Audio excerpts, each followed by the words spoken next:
6 years ago, Quinteron lost his parents and was so heartbroken he wanted to die.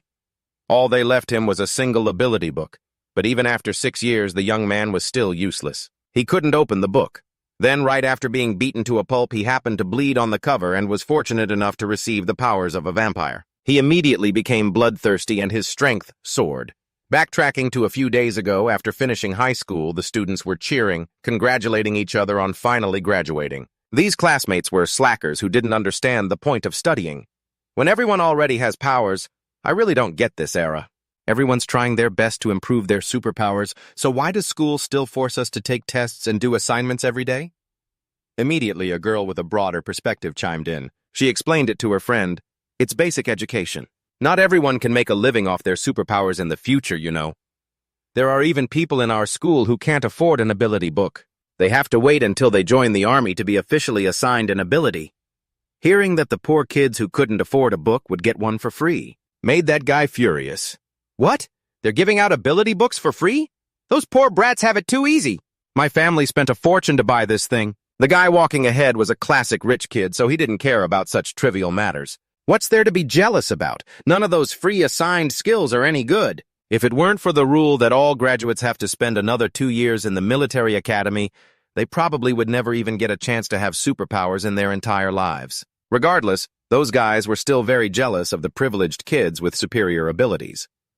Speaking of jealousy, it should be about those who were born with superpowers. Now they're the real chosen ones. Back then, if they hadn't shared their superpowers, we would have never had the chance to use ability books to become superhumans. The guy in the lead seemed to know a lot about the nobility, so he understood it well. It's not like they had another choice. The Deji tribe was already at their doorstep. If they hadn't stepped up, we all would have been done for.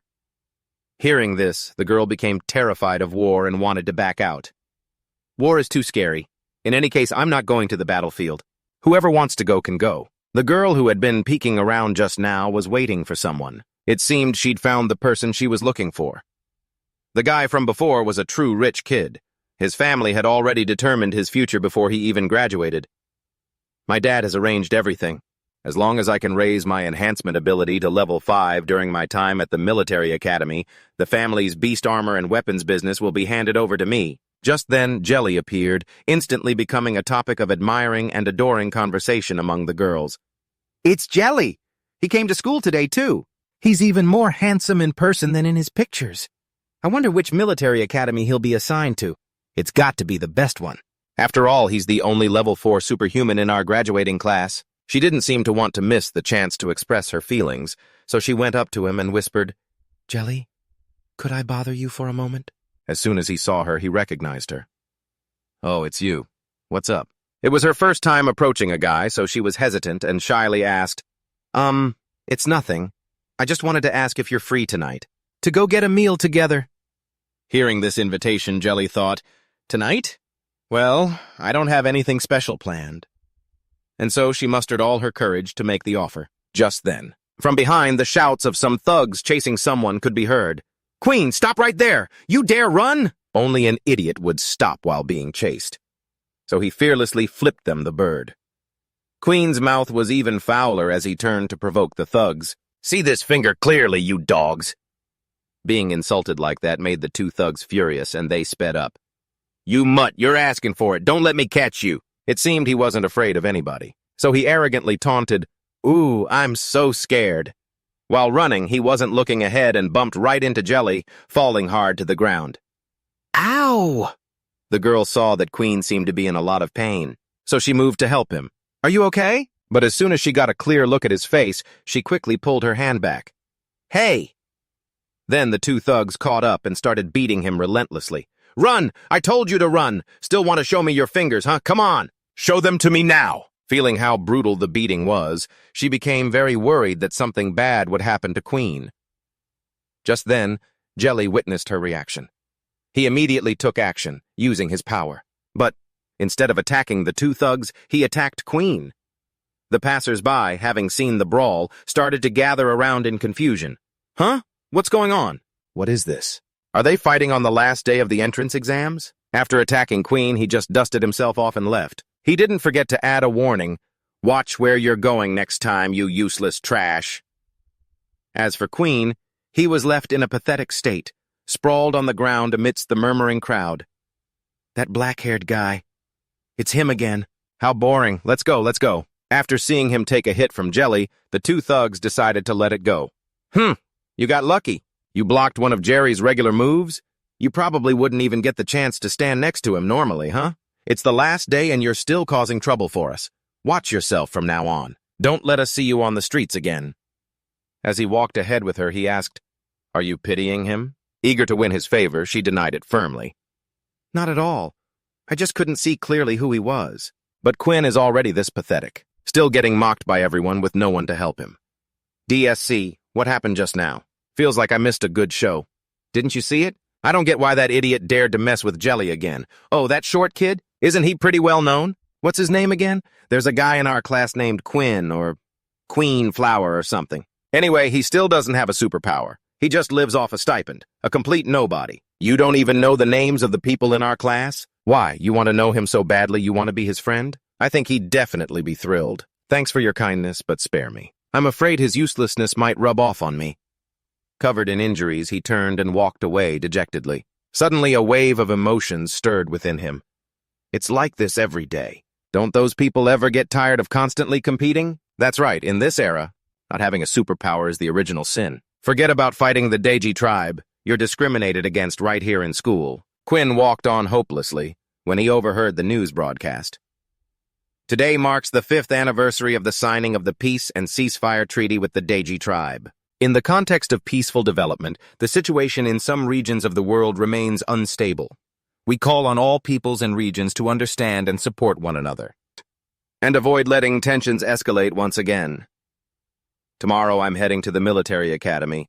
If I still can't master a superpower, I'm afraid nothing is going to change. When he returned home in a gloomy mood, he couldn't help but notice the wooden box on the table. Quinn couldn't resist opening it. Inside was an ability book. Flashing back 6 years ago, when Quinn was just a little boy, 2 men in black had already come to bother him. "Excuse me, is this the residence of Quinn Talon?" He saw that the 2 men were huge, and they were strangers. Being just a kid, he answered fearfully, "Yes, who are you?" In response to his question, the 2 men in black revealed their identities. "We are official representatives of the Special Action Force. We regret to inform you that your parents have died in the war against the Deji tribe. Through our investigation, we could not find any relatives or family who could take you in." Suddenly receiving the news that both of his parents had passed away brought tears to Quinn's eyes, because from now on, he was an orphan with no mother or father. Besides informing him of his parents' deaths, the 2 men in black had more to say. "Therefore, until you come of age, the government will cover your tuition and living expenses.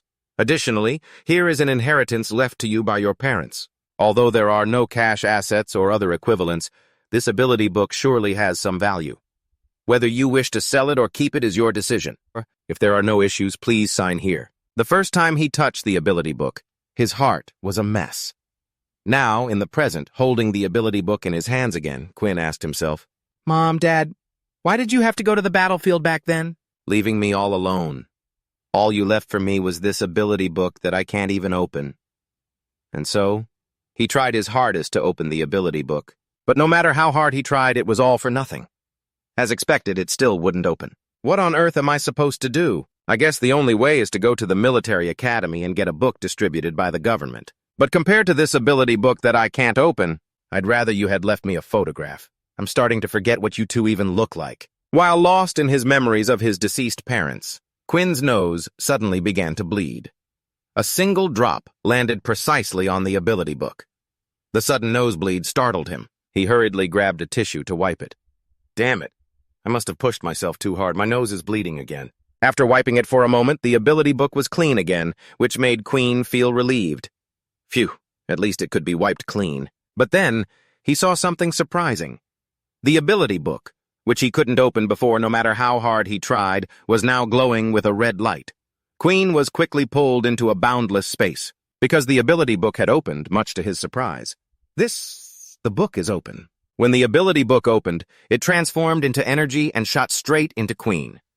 Being forced to receive so much power at once, a splitting headache immediately hit him. "What's happening? It's forcing its way into my head!" This ability book seemed overly forceful, compelling Quinn to accept all of that immense power, causing him great pain. After the fusion process ended, Quinn was gasping for air. Gasp, cough, and collapsed to his knees. My head hurts so much. Just then, a system window appeared. Congratulations, you have received the blood-sucking ability. After that splitting headache, I was so dazed I couldn't process the information I received. Blood-sucking what? He completely collapsed on the ground. Quinn fell unconscious from the headache, which caused him to recall some unhappy memories from the past. Back then, he saw 4 kids having fun playing with a ball. He wanted to have friends to play with too, so he hesitantly asked, Can I join you guys? I want to play with you too. But as soon as they saw it was Quinn, the kids quickly ran away. Quinn, stay away from us. We don't want anything to do with you. Why even bother with him? He's the type with no upbringing. He's no good. Shunned by his peers, he then received the news that his parents had passed away. Quinn, your parents have sacrificed themselves. It seemed as if the most basic affections in the world were not meant for him. He couldn't even clearly remember his own parents' faces. In his unconscious state, someone suddenly woke him up. Quinn. 2. Quinn Taryn! Hearing his name, Quinn instantly snapped awake.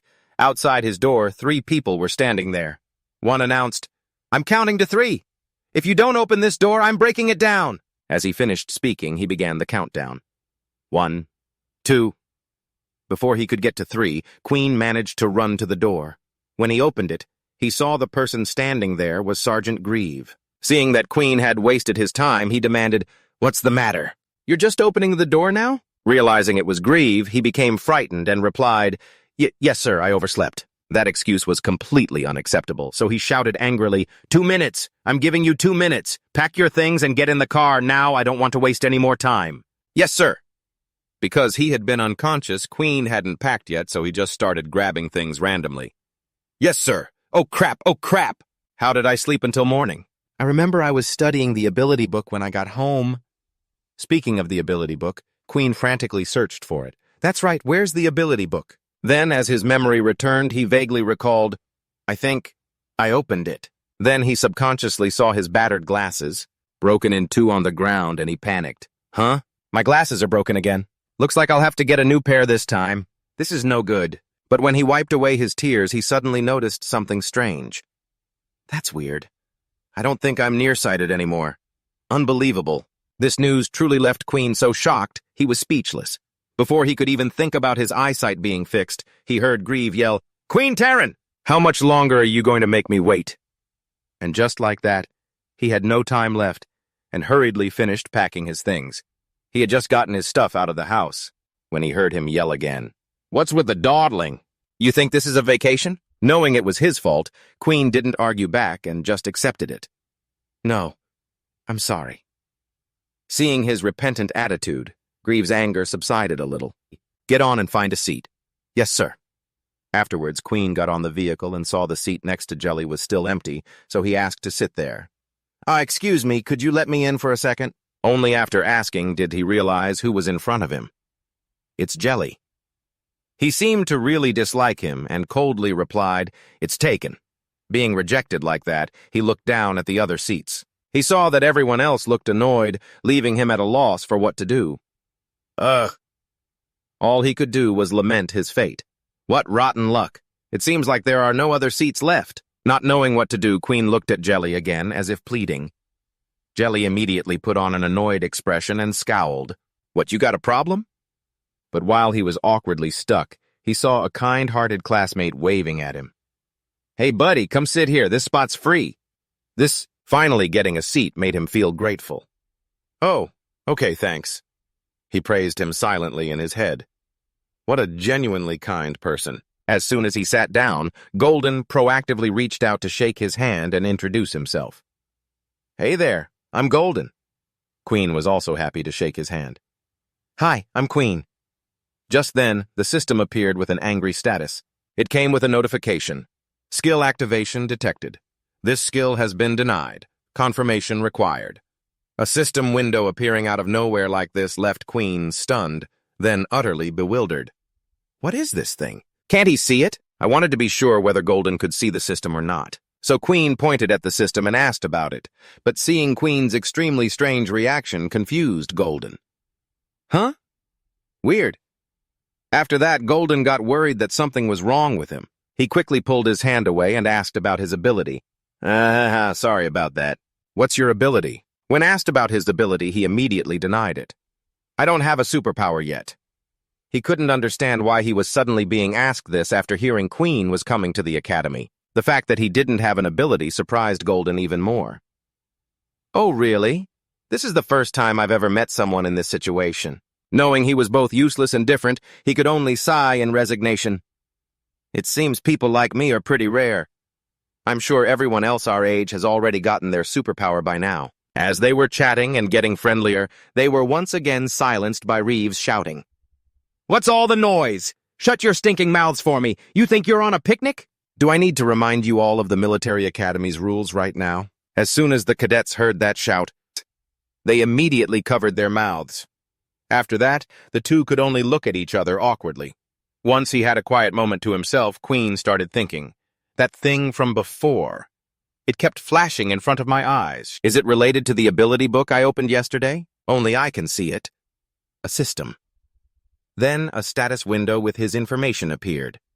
Current level, 1. Race, human.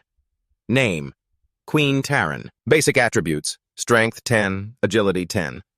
Besides that, Queen received a lot of other information. It seems like a lot of other information was simultaneously transferred into my head. Could it be that the ability book merged with me in this form? Just thinking about it made him excited as he came to a conclusion. Doesn't that mean I have a superpower now too? But as the vehicle drove towards the academy, Queen was completely focused on studying the system. What kind of ability is this? None of these interfaces have any important information. Sitting next to him, Golden noticed that Queen was acting very strange. He started to think something was wrong with his head. At that same moment, the vehicle drove out of a tunnel and into the light.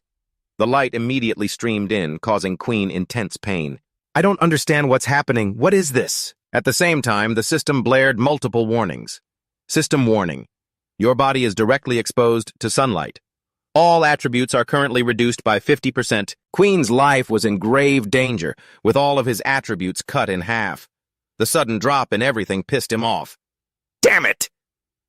But with lightning-fast reflexes, he pulled the window shade down. That was just a little bit of sunlight. This ability's weakness is way too critical. Once he avoided contact with the sun, Queen's stats were restored, much to his relief. Thank God they can recover. Does this mean from now on I can only be active while avoiding the sun? Golden, sitting beside him, saw that he looked unwell and asked with concern, Hey man, what's wrong? You look really pale. Hearing his concern, he quickly made up an excuse to keep him from getting suspicious. I'm fine. I probably just didn't get enough sleep last night. So, worried something might happen to him, Golden opened a bottle of water and handed it to him. Here, drink some water. We've still got a long ride ahead of us. You can try to get some sleep first. Queen quickly took the bottle and gratefully drank it all. Thanks. Just as he finished the water, the system appeared out of nowhere and praised him. Excellent water consumption. Then it simultaneously issued a daily quest. Drink 2 liters of water. Reward received, 5 experience points. Because this notification appeared so suddenly, it caused Queen to choke and spit water all over the person sitting in front of him. The cadet's sudden yell was so loud it caught Reeves' attention, who issued a warning. What's with all the screaming? You think you're funny or something? Seeing that he was being misunderstood, the cadet quickly tried to explain, No, it wasn't me, instructor. But he wouldn't listen and angrily shouted, Get over here now! The cadet still tried to defend himself. No, it wasn't me, sir. At that moment, the system announced, Quest complete. On top of that, it even praised him enthusiastically. Excellent work. This made him think in disbelief, Drinking water is a quest now? Golden, who witnessed everything, advised him, Drink slower, don't choke again. After that, the system displayed a series of quests. Quest 1. Drink 2 liters of water daily. Quest reward, plus 5 experience points. Quest 2. Avoid direct sunlight for 8 hours. Quest reward, plus 5 experience points. Quest 3. Reach level 10. Quest reward. Unlock shop. I've never heard of a book with this kind of ability. Other people's superpowers all revolve around a single, unique ability. After awakening, they have to follow the contents of their book to constantly strengthen that ability. But as for me, why does it feel like I'm playing a game? I still haven't even been able to figure out what my ability really is. Right now, besides my improved vision, there don't seem to be any other changes. Filled with this curiosity, Quinn wanted to ask Golden a few questions about his ability, but he saw that the boy had already fallen fast asleep. How did he fall asleep so fast? Then, he subconsciously looked over at the other students and saw that every single one of them was asleep, which puzzled him. That's weird. It looks like everyone else is asleep, too. He seemed to figure out the problem when he saw smoke swirling inside the vehicle. At the same time, the system announced, abnormal substance detected in the air. Your body feels tired. Resistance +1. Your resistance to this substance has increased. Resistance +1.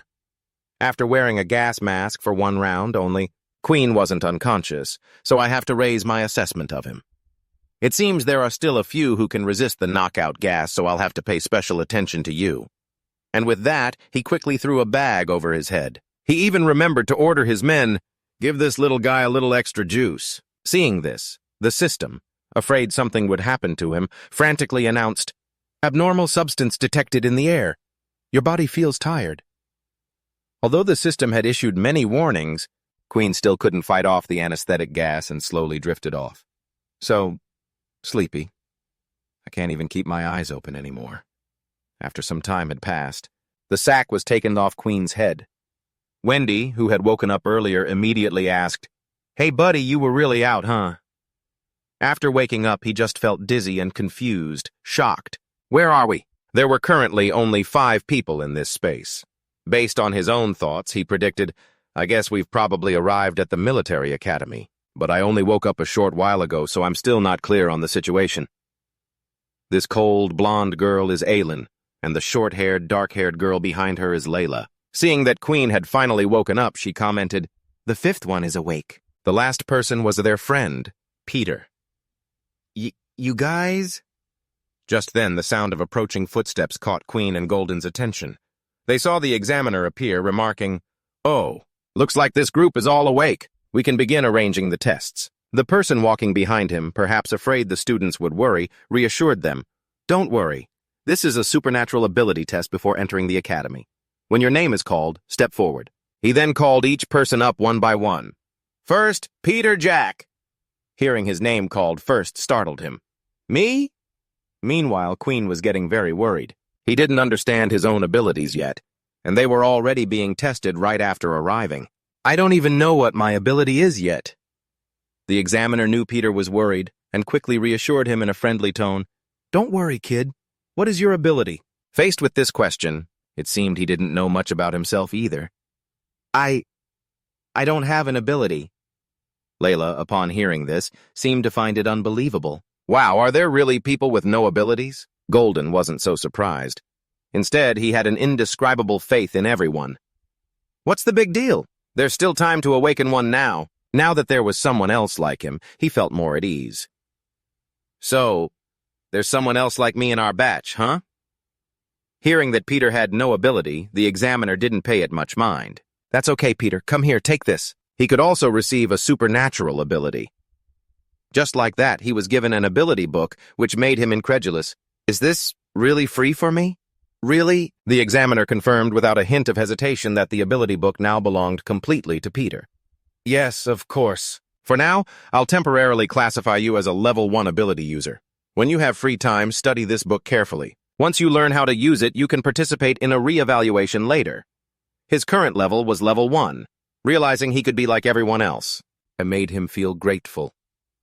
Thank you. Afterward, the others also received bracelets one by one. The sudden appearance of a bracelet like this startled Quinn. Huh? A bracelet? When did I put this on? Layla, however, was very calm, as if she already knew some information about the academy. Stop staring, everyone's got one. I heard all of our information is stored in it. It works as a school access card, and you can even use it to buy snacks. Behind them, Golden, knowing the bracelet had so many convenient features, got excited. You think it's handy too, right? With Peter's ability situation resolved, the examiner called the next person. Next up, Quinn. Hearing it was his turn surprised him.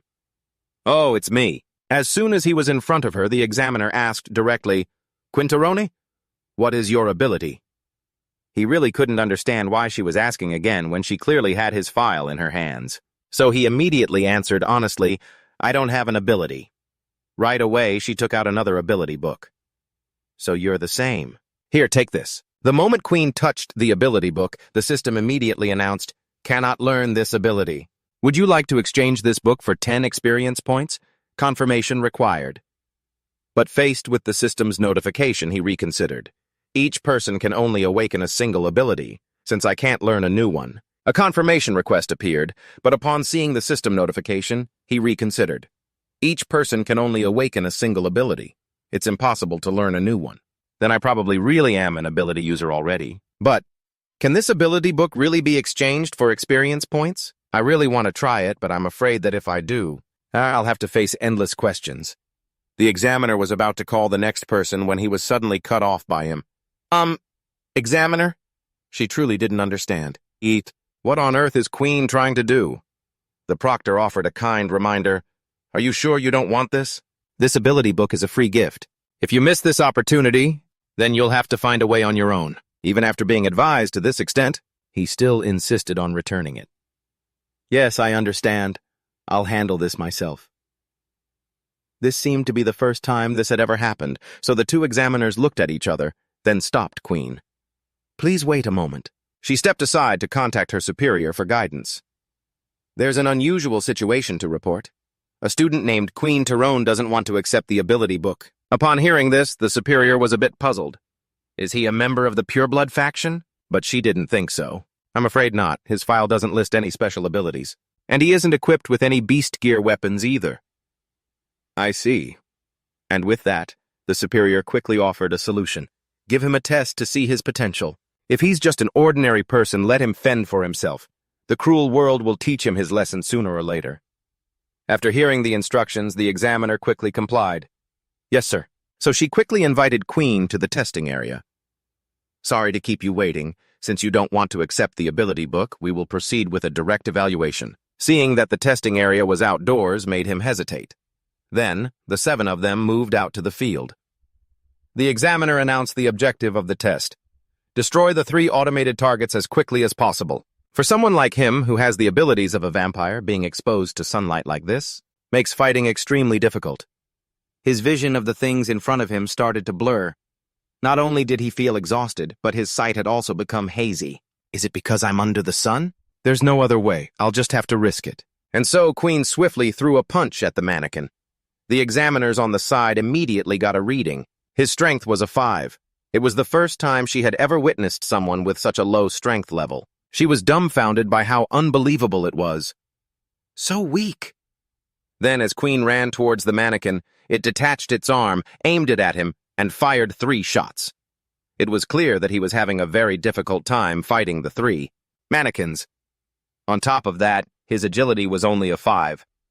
The examiner had thought Queen must be incredibly powerful to refuse the ability book, but it turned out he was as slow as a snail. So she turned away in disappointment and made an announcement as the test concluded. "Your physical abilities are equivalent to a level 1 ability user. Queen Tyrone, you may go." His current level was 1. The score the examiner gave him was the same as the one displayed by the system. If I upgrade my stats in the system, my physical strength might increase along with them, but to be constantly affected by the sun like this is really frustrating. Then the examiner called the next person, Layla Mulu.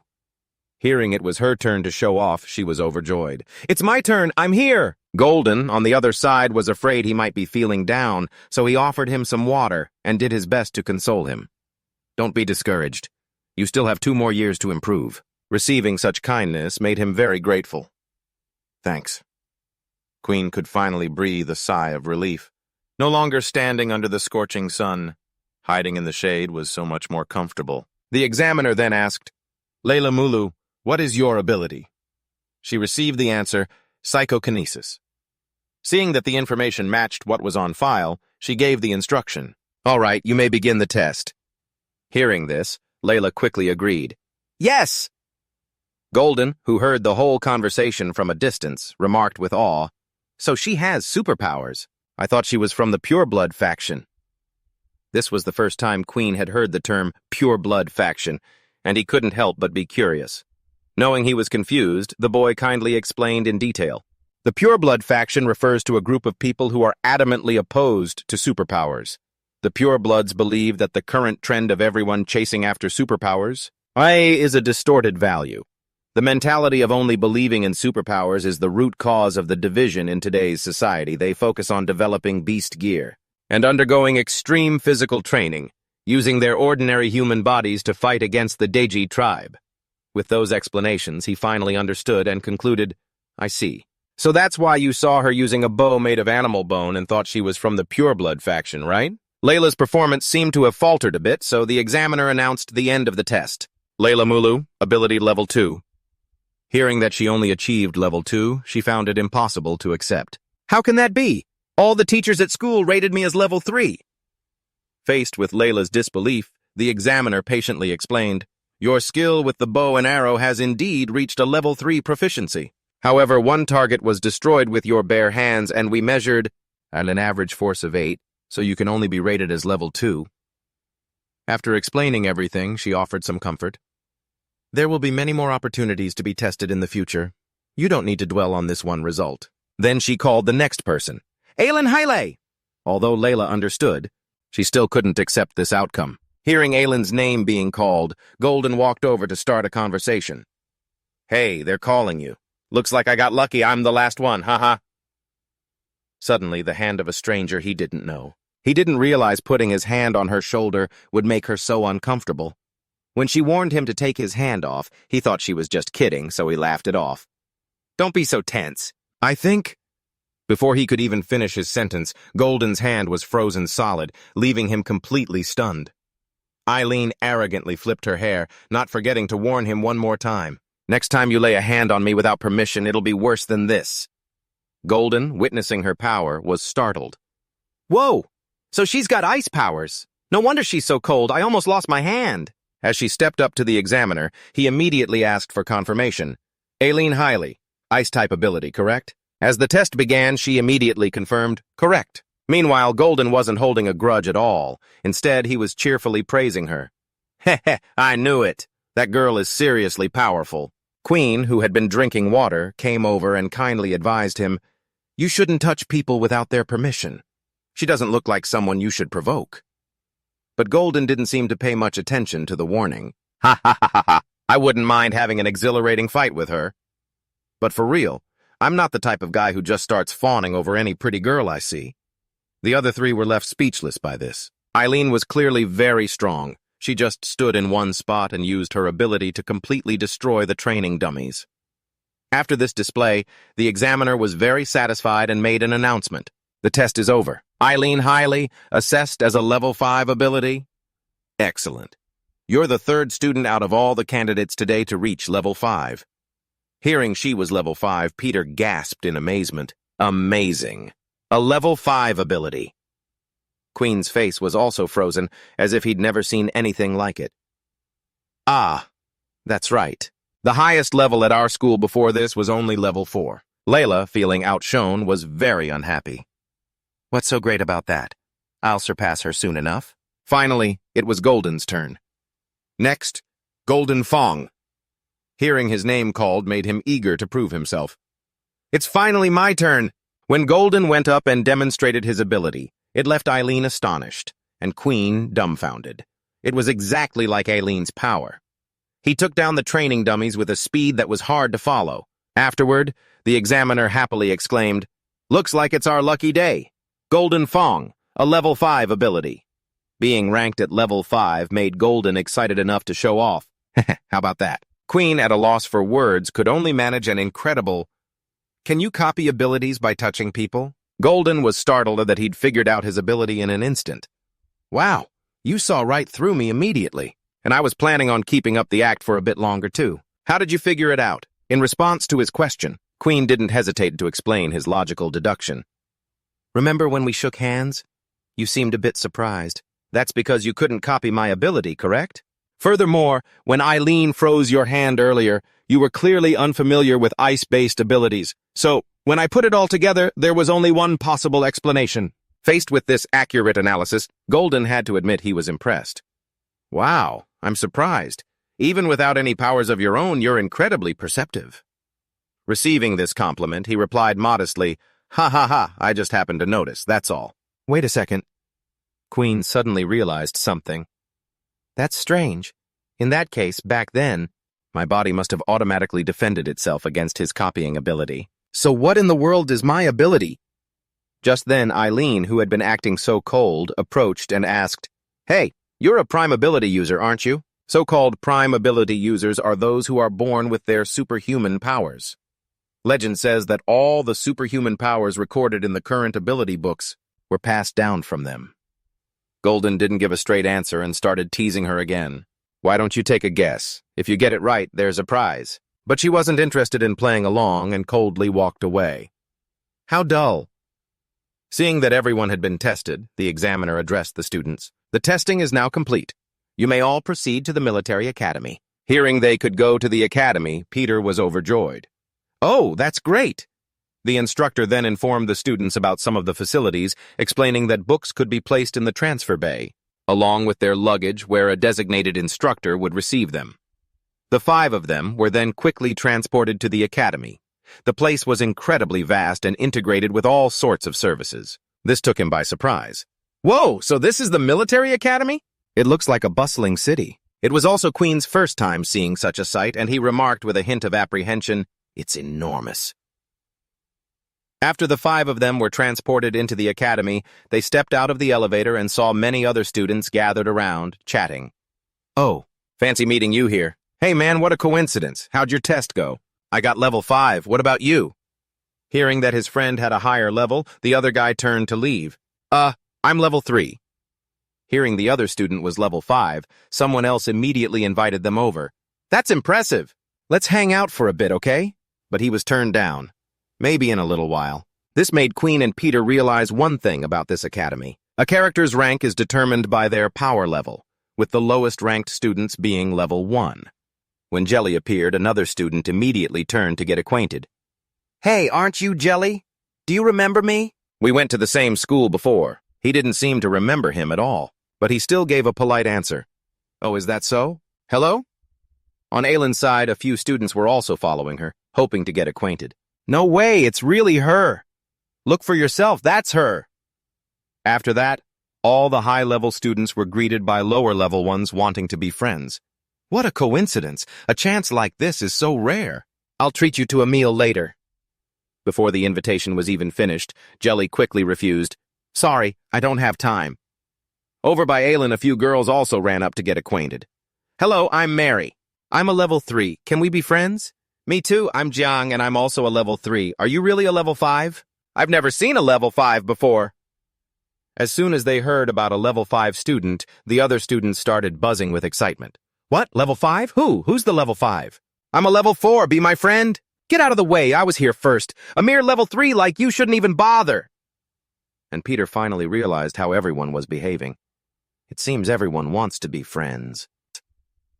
With people who have a higher rank, huh? Quinn sensed it too and felt a bit disheartened. That's right. This place is no different from the outside world. Just then, the teacher in black appeared and made a request. Everyone quiet down a bit. Boys and girls, please form separate lines. Come up one by one to draw your dorm room numbers. Once you have your room number, you can take your luggage to your dorm room. After that, the students went up one by one to draw numbers, but Peter couldn't see Golden and started looking for him. Where's Golden? I'm not sure where he is either. He probably got distracted. Maybe he's being bothered by other people. After all, he's a level 5. Just then, a student drew number 23 and was curious about who his roommate would be. 23? I wonder who I'll be rooming with. Hearing that student looking for number 23, Peter spoke up. I'm also number 23. Upon hearing this, the student's face fell in panic. He then walked over to ask Quinn, What's your number? Asked so suddenly, Quinn was confused but answered, I'm number 12. Why? And just like that, the student shamelessly swapped their numbers without even asking for permission. Well, this is your lucky day. Let's trade places, okay? You two will probably get along great. But Quinn still wanted to say something. Wait a minute. but the student had already bolted. This made Peter's heart ache as tears welled up in his eyes. Of course, no one wants to room with someone like me. I'm sorry for causing you trouble. Seeing how disappointed he was, Quinn comforted him. What trouble? I'm only a level 1, too. Don't be discouraged. Our life at the military academy has just begun. We'll get stronger. Even so, he couldn't cheer up. But still, then, out of nowhere, Golden, who had also drawn number 23, came looking. Let's see, who's in dorm room 23 with me? Hearing the same number, Quinn spoke up and answered. I am, over here. Seeing that his other roommate was Quinn, Peter was overjoyed. Golden, what a coincidence! Even though Gooden was a high level, he didn't look down on the two of them for being level 1. Instead, he warmly slung his arms around their shoulders. Yeah, I can't believe we were fated to be together like this. Let's have a great time together for the next 2 years, okay? After hearing this, Peter was moved to tears again. You guys, you don't look down on me. This is so nice. I'm so touched. But at the same time, from another area, a student's shout could be heard. What? Your dorm room got taken? The other student could only sigh in frustration.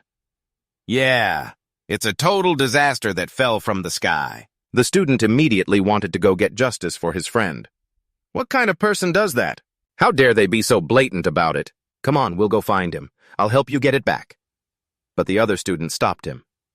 Just let it go. Running into him, I can only consider myself unlucky. That guy is a pseudo-level 5.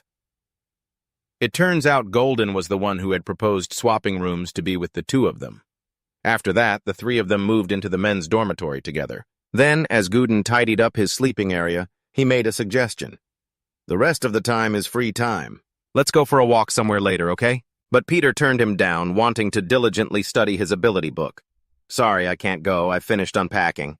And I want to study my ability book first. Since he was a level 5, he didn't try to force them, so he accepted it naturally. All right, then. Then he turned to ask Quinn.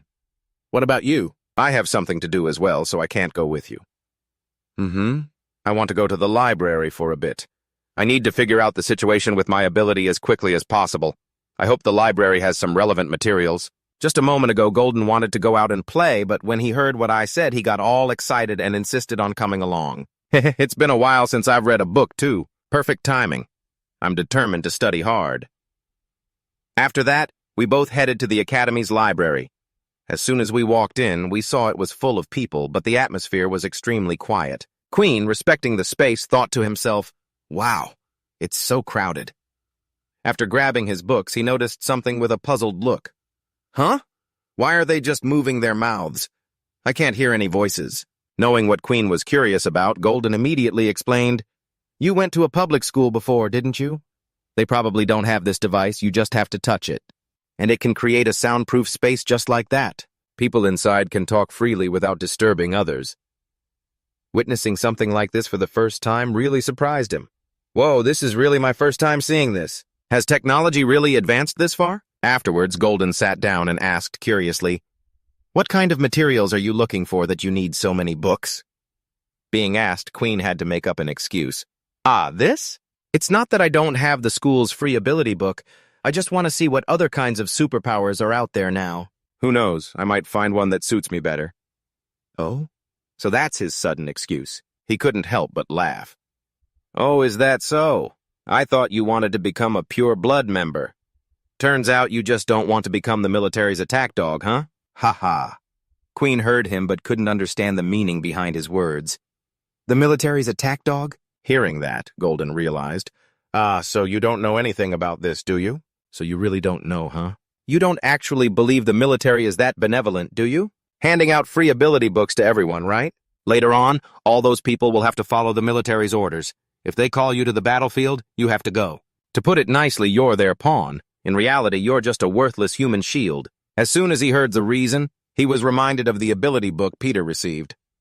So that's how it is. Why was Peter so happy when he received his ability book? Does he know about this? Realizing how little he knew, Quinn wanted to ask a few things.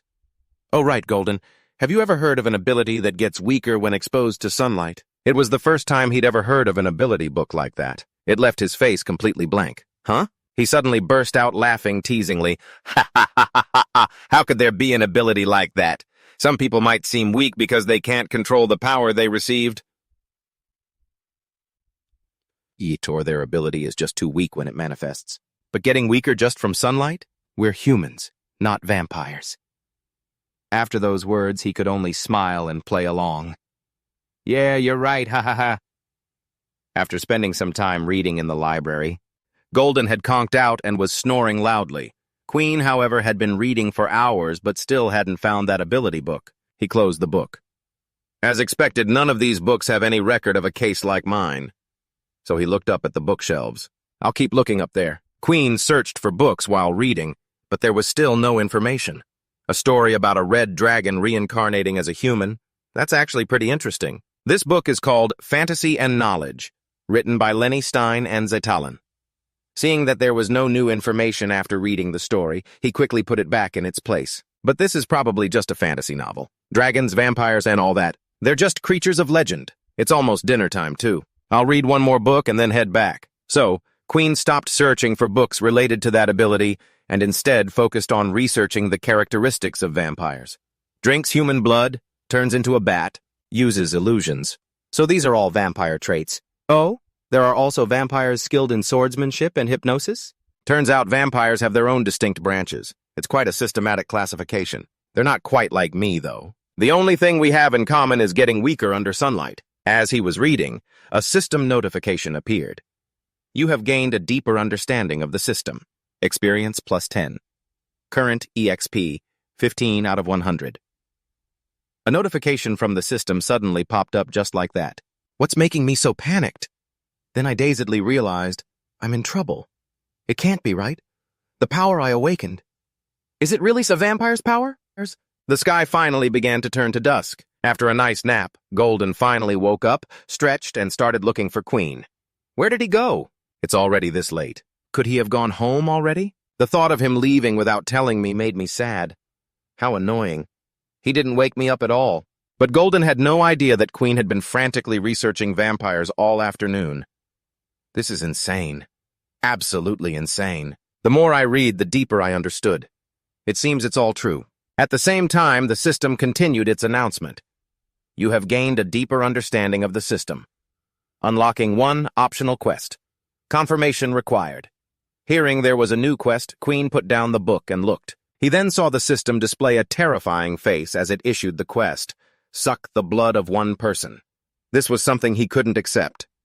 It wants me to suck a real person's blood? What is with this system? It really made Quinn think about the legend of vampires surviving by sucking human blood, but this system wasn't forcing him to do it yet. Because he was being affected by the sunlight on his way back to his room, the system announced, your body is directly exposed to sunlight. All stats are reduced by 50%. Another system quest appeared. Suck the blood of one person. Daily quest. Current progress, 0%.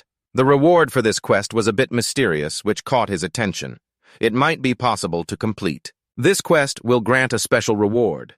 As for the daily quest, it's basically free experience, at least at this current stage. It seems that whether it's harsh sunlight or twilight, as long as any light hits me, I'll become weaker. It was just as Quinn thought, as his status bar showed his stats being gradually cut in half. With this new quest, Quinn had to think very carefully. If I only do the daily quests, it will take 3 weeks to reach the next level. It's slow, sure, but sooner or later I'll level up. I wonder if anything new will change when I level up. He walked on, lost in thought, not noticing Peter being bullied up ahead. The boy wasn't fighting back, just cowering. He just let the guy curse at him. I'm sorry, I really didn't mean to bump into you. After a moment, hearing the noise up ahead, he finally noticed. Huh? Isn't that Peter? And even though Peter had only bumped into them and was apologizing profusely, Kai wouldn't let him off easily. You think saying sorry is going to fix this? If sorry actually worked, we wouldn't need cops. I can't believe he's only level 2 and already this aggressive. He wasn't even scratched, yet he wanted compensation. So tell me, how are you going to compensate me? Suddenly being cornered like this, Peter was flustered and didn't know what to do. See, compensate? But I don't have much money. But the guy refused to let up. Don't you understand human language? Are you looking for a beating or what? Quinn stood there watching the guy's aggressive display with disgust. Only level 2 and already so arrogant. This type of person only dares to bully those with a lower level than them. How disgusting. So while Kay wasn't paying attention, he ran up and landed a hard punch on the guy. Oops, I tripped. Knocked forward, the guy furiously yelled, "Damn it, are you blind? Watch where you're going." Being yelled at, Quinn felt no remorse but apologized just to get it over with. "Sorry, I have this habit of tripping even on flat ground." Peter was startled to see him there. "Huh? Quinn?" When Kai got back on his feet, he noticed Quinn's level and put on an air of superiority. "Level 1? What's with today? All I'm running into is trash. If you don't want to get hurt, you'd better just pay up." But Quinn paid little attention to his words and just smiled. He remarked, "I just got to this new school. I thought it'd take at least a few days to meet someone like you. A bully who preys on the weak. I didn't expect to find one so soon." Hearing that remark, the guy reached behind his back. "Oh yeah? So what are you going to do about it?" And at that very moment, the system detected an unusual sign from the guy and issued a warning. "Opponent skill activation detected. Activate combat mode? Confirmation required." Hearing this request, Quinn wondered what it was. Combat mode? Do I have to fight this guy? Perfect timing. I was just wanting to test how well I can do in a real fight. And so, the system issued another quest. First battle, defeat the opponent. New quest, reward, 50 experience points. Progress, 0%. The amount of experience the system was offering was so high it made Quinn happy.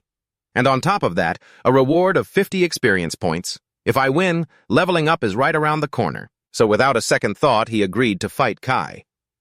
"If you want a fight, I'll give you one, you coward." Afraid that he would get into trouble fighting a higher-level opponent, Peter worried, "Quinn, is he insane? Why would he pick that guy as an opponent?" Hearing the challenge, the guy fully activated his power and charged forward. "Are you tired of living?" The attacker's speed was incredible, like a true beast, but Quinn fought back fearlessly, forcing him to retreat. He had sensed Quinn's power, so it was Kai. He hesitated. How is this kid so strong? He's nothing like a level 1. Could his power already be at level 2, while he's just weak in other areas? Realizing the guy's ability, Quinn immediately devised a plan. "So, it's a close combat transformation ability. This gives me a chance. Last time, that girl's power test was only 8 points, and she was already rated as a level 2. As long as I'm not in the sunlight, all my stats are at 10 points. That should at least be level 2. Even in a one-on-one fight, I'm not guaranteed to lose." With that thought, they both charged at each other again. But this time, the one who landed a hit was Kai. After landing just one slash, he looked smug. "Ha! Just as I thought, this kid's agility isn't good enough." Realizing his opponent's weakness, he attacked relentlessly, not forgetting to taunt him verbally. "Trash will always be trash!" Peter, on the side, seeing this, couldn't help but worry about Quinn. The system, noticing he was overexerting himself, warned him again. "You are continuously losing blood. Blood level, 3 out of 5. Vitality, -1. But the one thing he had been waiting for all this time was the sun. It's about to set. As the sun was gradually setting, Kai launched his finishing blow. "Go die!" On the status bar, his current vitality was now only 1 out of 5. A huge explosion erupted in front of them, making Peter worry about Quinn. But right at that moment, the sun had completely set. Although he had suffered many injuries from the explosion, his body was already recovering. Quinn had grabbed one of Kai's hands tightly, making him unable to believe it. How could he? With his speed, how could he have dodged my attack? And this strength? After that last exchange, it was time for his counterattack. "Ah, this time it's my turn." Terrified that something would happen to him, he begged, Wait, I think we can negotiate a little." But by then, Quinn's condition had already recovered. He showed no mercy and punched him hard in the stomach, causing severe internal damage and making him cough up blood. Then Quinn didn't let up and continued to punch him relentlessly. Peter, who was just worried about him a moment ago, was now completely stunned by this. How did he do that? Does Quinn really not have any superpowers? After pummeling Kai for a while, he finally let go, tossing him aside. He then reflected on his own power. So this is the power of a vampire. After the fight ended, his experience jumped from 15 to 60. The system seemed quite pleased as it announced, "Congratulations, host, for completing the new mission, experience plus 50. And as an additional reward, survey skill level 1 has been unlocked." Hearing that there was an additional skill unlock reward made Quinn excited. Then the system announced, "Combat mode has been deactivated. Peter then came closer and asked about Kai's condition. Quinn, he's not dead, is he? He received a reassuring reply from Quinn. Don't worry, I'm not that skilled. I just wanted to make sure that guy won't want to cause trouble for us anymore. Peter still couldn't believe that Quinn had actually beaten a level 2 student. You really scared me. To think you'd fight a level 2 head-on. Quinn didn't pay much attention to his exclamations and decided to check out the new skill he'd received. Survey skill. I wonder if it can see other people's weaknesses. Let's try it out. He then began to survey Peter, who was still unaware of what he was doing, so he turned back to him, worried. Hey, your hand is bleeding. You should go to the nurse's office to get it treated. At the same time, Peter's status window appeared. Peter Jack. Life value, 3 out of 5. Race, human. Blood type, a positive. Ability, none. All other abilities are locked. Then, Quinn proceeded to survey Kai. Kai Main. Life value, 1 out of 8. Race, human. Blood type, B, negative. Ability, transformation. Other information is also locked. This locked information made him wonder, it seems there's still some hidden information. Maybe I need a higher level to see it. But to think it can even see blood types, this is a really convenient ability for a vampire. I wonder if different blood types taste different. Suddenly, the thought crossed his mind. The desire to know what blood tastes like startled him. What am I thinking? Quinn, you're crazy! That's blood! Blood! Peter, noticing Quinn's pale expression, asked with concern, Quinn? Quinn, are you okay? I think we should get out of here quickly, before someone else finds us. Being called out like that startled him, and he quickly replied, Huh? Oh, I'm fine. He then followed Peter's advice and started to leave. You're right, let's go. But his eyes kept staring at the bloodstains scattered on the floor. He still had a large wound on his back from the fight, and when Peter, walking behind him, saw it, he grew even more worried. Are you sure that wound is okay? You should at least go get it cleaned and stop the bleeding. But Quinn didn't feel any pain, so he refused. It's fine, it's just a surface wound. The bleeding has stopped. Just then he noticed another wound on his arm. Seeing that he wasn't moving, Peter stopped and asked, What's wrong? He quickly covered the wound on his arm and denied it. It's nothing. I think I should still head to the nurse's office. It'd be a pain if it got infected. You go back to the room first. I'll be right behind you. Okay. Realizing Quinn got hurt because of him, he wanted to go along. Then let me go with you. But he was furtively refused. No, it's fine. I can go by myself. Can you do me a favor and check if Golden is back yet? We got separated. I'm afraid he might be worried. With that, Peter could only respect his decision. All right then. And so Quinn went to the highest point of the academy and looked at his wound, which was gradually healing. It really has healed completely. At the same time, the system announced, Health restored 10 out of 10. Your health has been fully recovered. Confirmation required. Then the system issued a warning. Your hunger has increased. Seeing that warning, Quinn mused, Hunger? No wonder I'm feeling a bit hungry. It seems this system can heal my wounds through food. With that naive thought, he began searching for a nearby place to buy food. There must be a place that sells food around here. After searching for a bit, he saw a vending machine at the gate of the training grounds. There it is. Inside the training room, Layla was training hard with the dummies, hoping to level up next time. After a while, she was exhausted. She took a sip of water. My condition's pretty good. That's enough for today. Just then, she saw Quinn walking by, munching on a piece of bread. That guy. Seeing him furtively looking around made Layla confused. Isn't he the one with no superpower? What's he doing at the training grounds? He probably wants to test his power again, right? So, Quinn quickly took off his outer jacket, wanting to fight the dummies.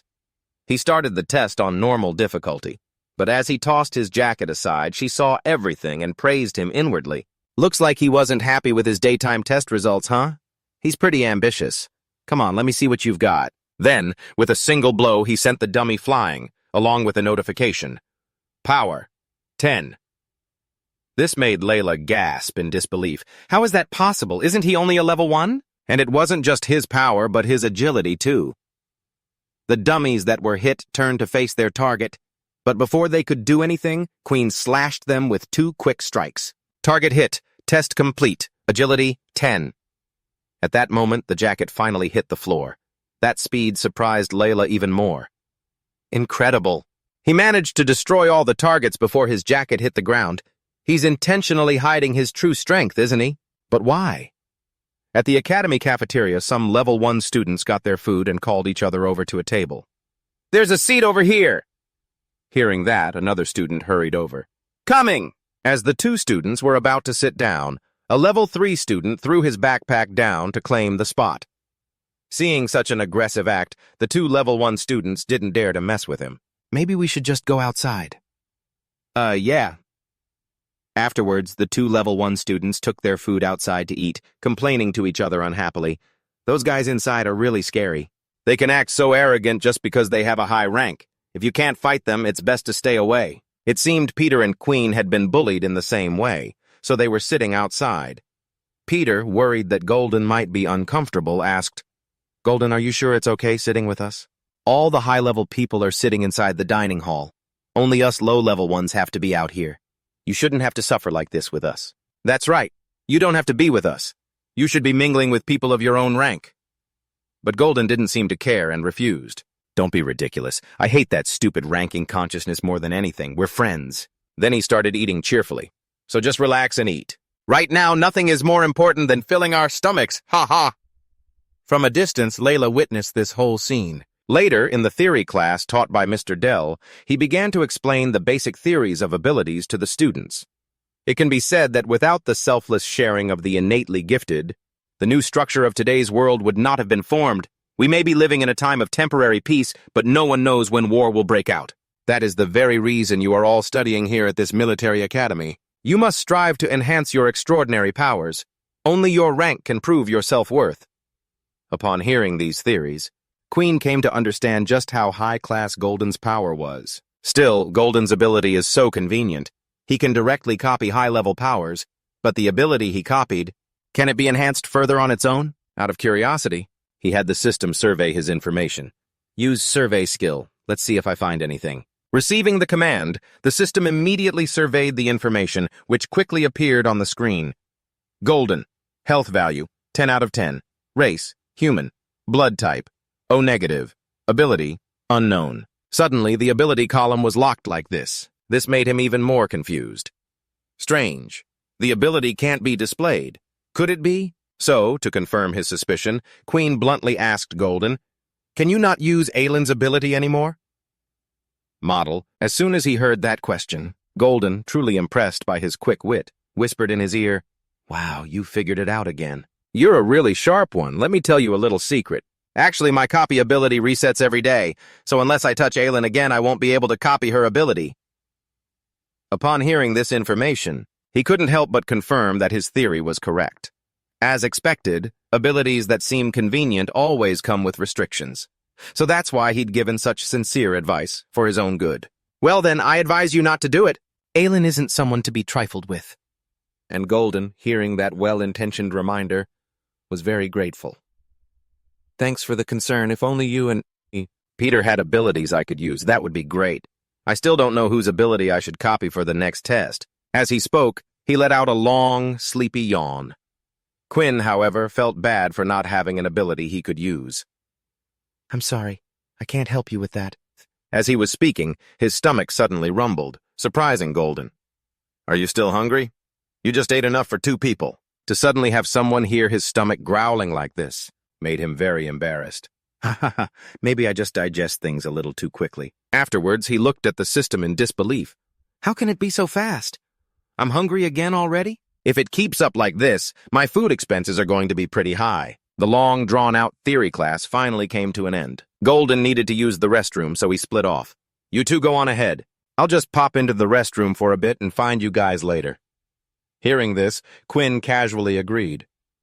"All right, let's meet at the convenience store in a bit."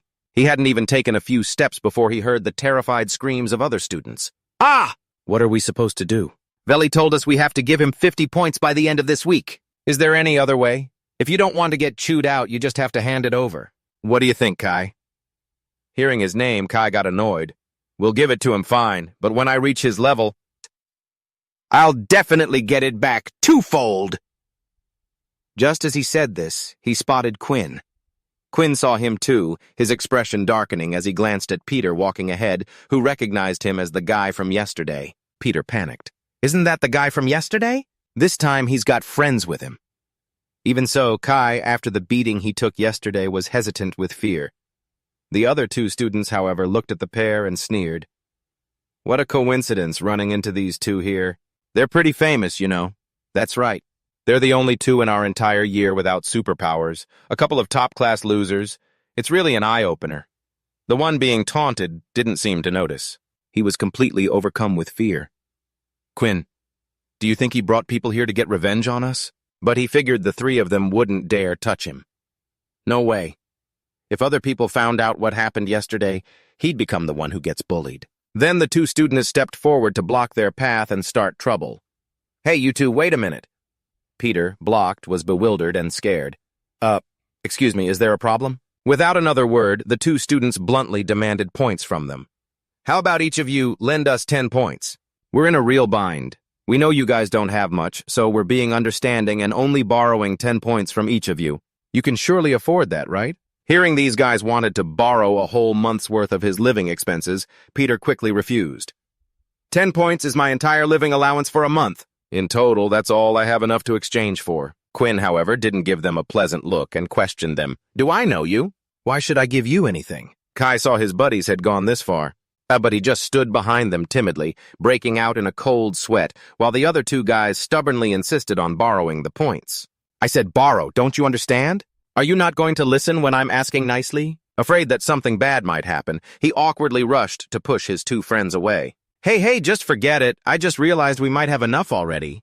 Let's go. Right at that moment, Golden, having just come from the restroom, appeared and spoke up. I have plenty of points. Why don't you guys just borrow some from me? I can lend them to you, but the interest rate is pretty high. Are you sure you want to? The moment they saw him, everyone screamed in fear, it's a level 5! The moment the group saw someone stronger, they immediately tried to flee. No, that's okay. Thanks for the kind offer. Ah, so you guys are friends, huh? You guys... It was really just a misunderstanding. We'll get out of your hair now, see ya. But Golden wasn't about to let them off that easy and stopped them. Don't be in such a hurry. Let's talk a little more. Just then, someone else chimed in. Hey now, who do you think you are laying a hand on someone else's underclassman? Seeing Jelly and Momo arrive, the three guys were overjoyed. Great, we're saved! It's Jelly and Momo! The moment those two appeared, Queen immediately sensed a great danger. His aura was too dangerous, so he quickly scanned Momo's information. Momo. Life value, not found. Race, human. Blood type, unknown. He couldn't even see the most basic information. This confused him. Could it be that my current skill isn't high enough to use on people of a higher level? Yes, that guy's level is... I can't believe his level is that high. At this point, the scene was utter chaos. Momo stepped forward and announced, I'll allow you to leave now. Upon hearing this, the three guys panicked and fled. Yes, let's go! Seeing that everything was over, Golden didn't press the issue and invited the two to get something to eat. Let's go. We should go eat. If we're late, there won't be anything left to choose from. Since it was evening, Peter was also really hungry. So hungry. Queen, however, seemed very wary of those two. He didn't want any more trouble, but Momo insisted on getting involved. Hold on. I never said you could leave. Trying to leave without so much as a greeting? Low-level trash like you, not even having a shred of respect for others. That just won't do. For a guy who's only one level higher to look down on others like this, it really pisses you off, doesn't it? Is there something else? He stepped forward, intending to teach Golden a lesson. Golden, you've only been here for 2 days, and I've already heard all sorts of rumors about you. All my friends are talking about some high-level freshman who's always hanging out with the low-level crowd. Hearing this accusation, he was genuinely confused. But he still affirmed it. Yeah, that's right, so what? Am I breaking any rules? And yet he dared to give Momo a contemptuous smile. Of course, you're not breaking any rules. Who you associate with is your personal freedom. But, I have to say, there are still some unwritten rules in this school. You see, once you start treating that trash like they're useful members of society, they start getting full of themselves. Just like this piece of trash here. I'm standing this close, and he doesn't show an ounce of fear or respect for me. In this world, only the strong deserve to live. Some people get treated with a little kindness and start having delusions about so-called equality. You know, I really hope the next battle comes soon. That way I can eliminate all you worthless trash without a second thought. War is the most wonderful thing. Upon hearing these words, it reminded him of similar words spoken by people long ago. Queen, because of the war, your parents have died. It stirred up the pain of his parents' death, and now he was furious. How could he say something like that? Deciding not to let it slide, Queen threw a punch straight at Momo, but Jelly intercepted it. Then, with his other hand, he used his ability. He landed a powerful blow, sending him flying backward. To Peter, the impact was so strong it shattered the ground. After the punch, Jelly looked down on Queen with arrogance. You really never learn, do you? You, who already lost to me. Momo chimed in with a sneer. You think you can take us on by yourself? Aren't you overestimating yourself a little? While the two were distracted, Golden rushed in to land a punch. Then what about me? But his opponent's speed was too fast and he missed. How? Just now he dodged my attack so easily. After that punch, Golden still couldn't believe he missed and wanted to try again. I don't believe it! But Queen stopped him in time. Golden, that's enough. Let it go. Despite her intervention, he remained incredibly stubborn. Queen. But Peter firmly shook his head, stopping her. He knew this was his fault, too. It was my fault for being too rash. Golden isn't strong enough yet. We shouldn't pick a fight with them. Seeing that no one was making a move, the guy turned to leave. Heh heh heh. I have no intention of fighting you all today. Just consider this a friendly warning from me. In this school, there are some people that not even the military dares to touch. You all should watch out for yourselves. Otherwise, you'll get dragged into something before you know it, and you won't even know why you died. These words were so arrogant it made the three of them furious, but they were speechless. Afterward, the three of them went to the cafeteria together. As he ate, Peter recalled what had just happened. I really can't accept it. Was that guy serious? You mean, no one manages anything that happens at this military school? After this, I'm afraid that's exactly right. The reason the school doesn't take any measures is because it benefits them. In an environment like this, if the weak want to seek power and get stronger, the only way is to join the military. That way they can get more resources. And also be protected by the military. Of course, they'll have to go to the battlefield when needed. Yes. Afterward, Queen, worried about Gordon, earnestly advised him, Gordon, I'm sorry, but from now on, it's better if you keep some distance from us. He couldn't accept this request. Why? Are you guys just going to give up like that? Why should we listen to them? Although he knew Gordon didn't want to, he also felt truly powerless about the situation. Gordon, I know you really want to help us, but you probably don't understand. There are many things we simply don't have the strength to face. But when we break the rules they've set, they might not be able to do anything to you, but Peter and I will become thorns in their side. He was still very stubborn, not wanting to distance himself from the two of them, and offered a guarantee. I can protect you, just... But in the end, Queen could only refuse. The only way we'll be safe is if you stay away from us. Peter was also worried about their conversation, but he still agreed with Queen's words. Gordon, I'm sorry. Queen is right, but you're telling me to leave. Being pushed away against his will was something Gordon couldn't accept. No buts. Fine. Whatever you want. I'll stay away from you, starting right now. His retreating figure looked truly lonely, which pained Peter as well.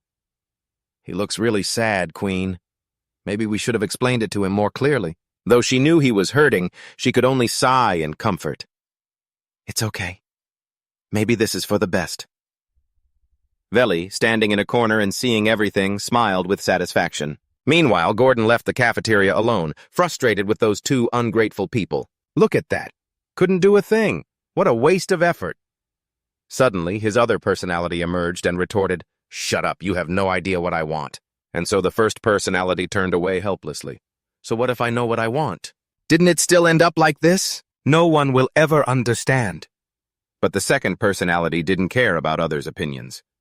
I don't care what other people think. I will absolutely not let them get what they want so easily. Later, as the sky was turning to dusk, Queen, now separated from Gordon, was being bullied by Jelly. Peter, standing by, could only call out uselessly, Queen! After the bullying was over, Jelly spoke coldly.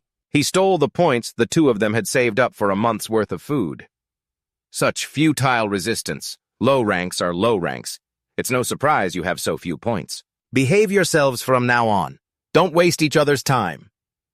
Having their points stolen and being spoken to like that made both Queen and the system furious. Queen didn't understand. I've gained abilities, but I'm still getting bullied like this. In the end, is it still the same?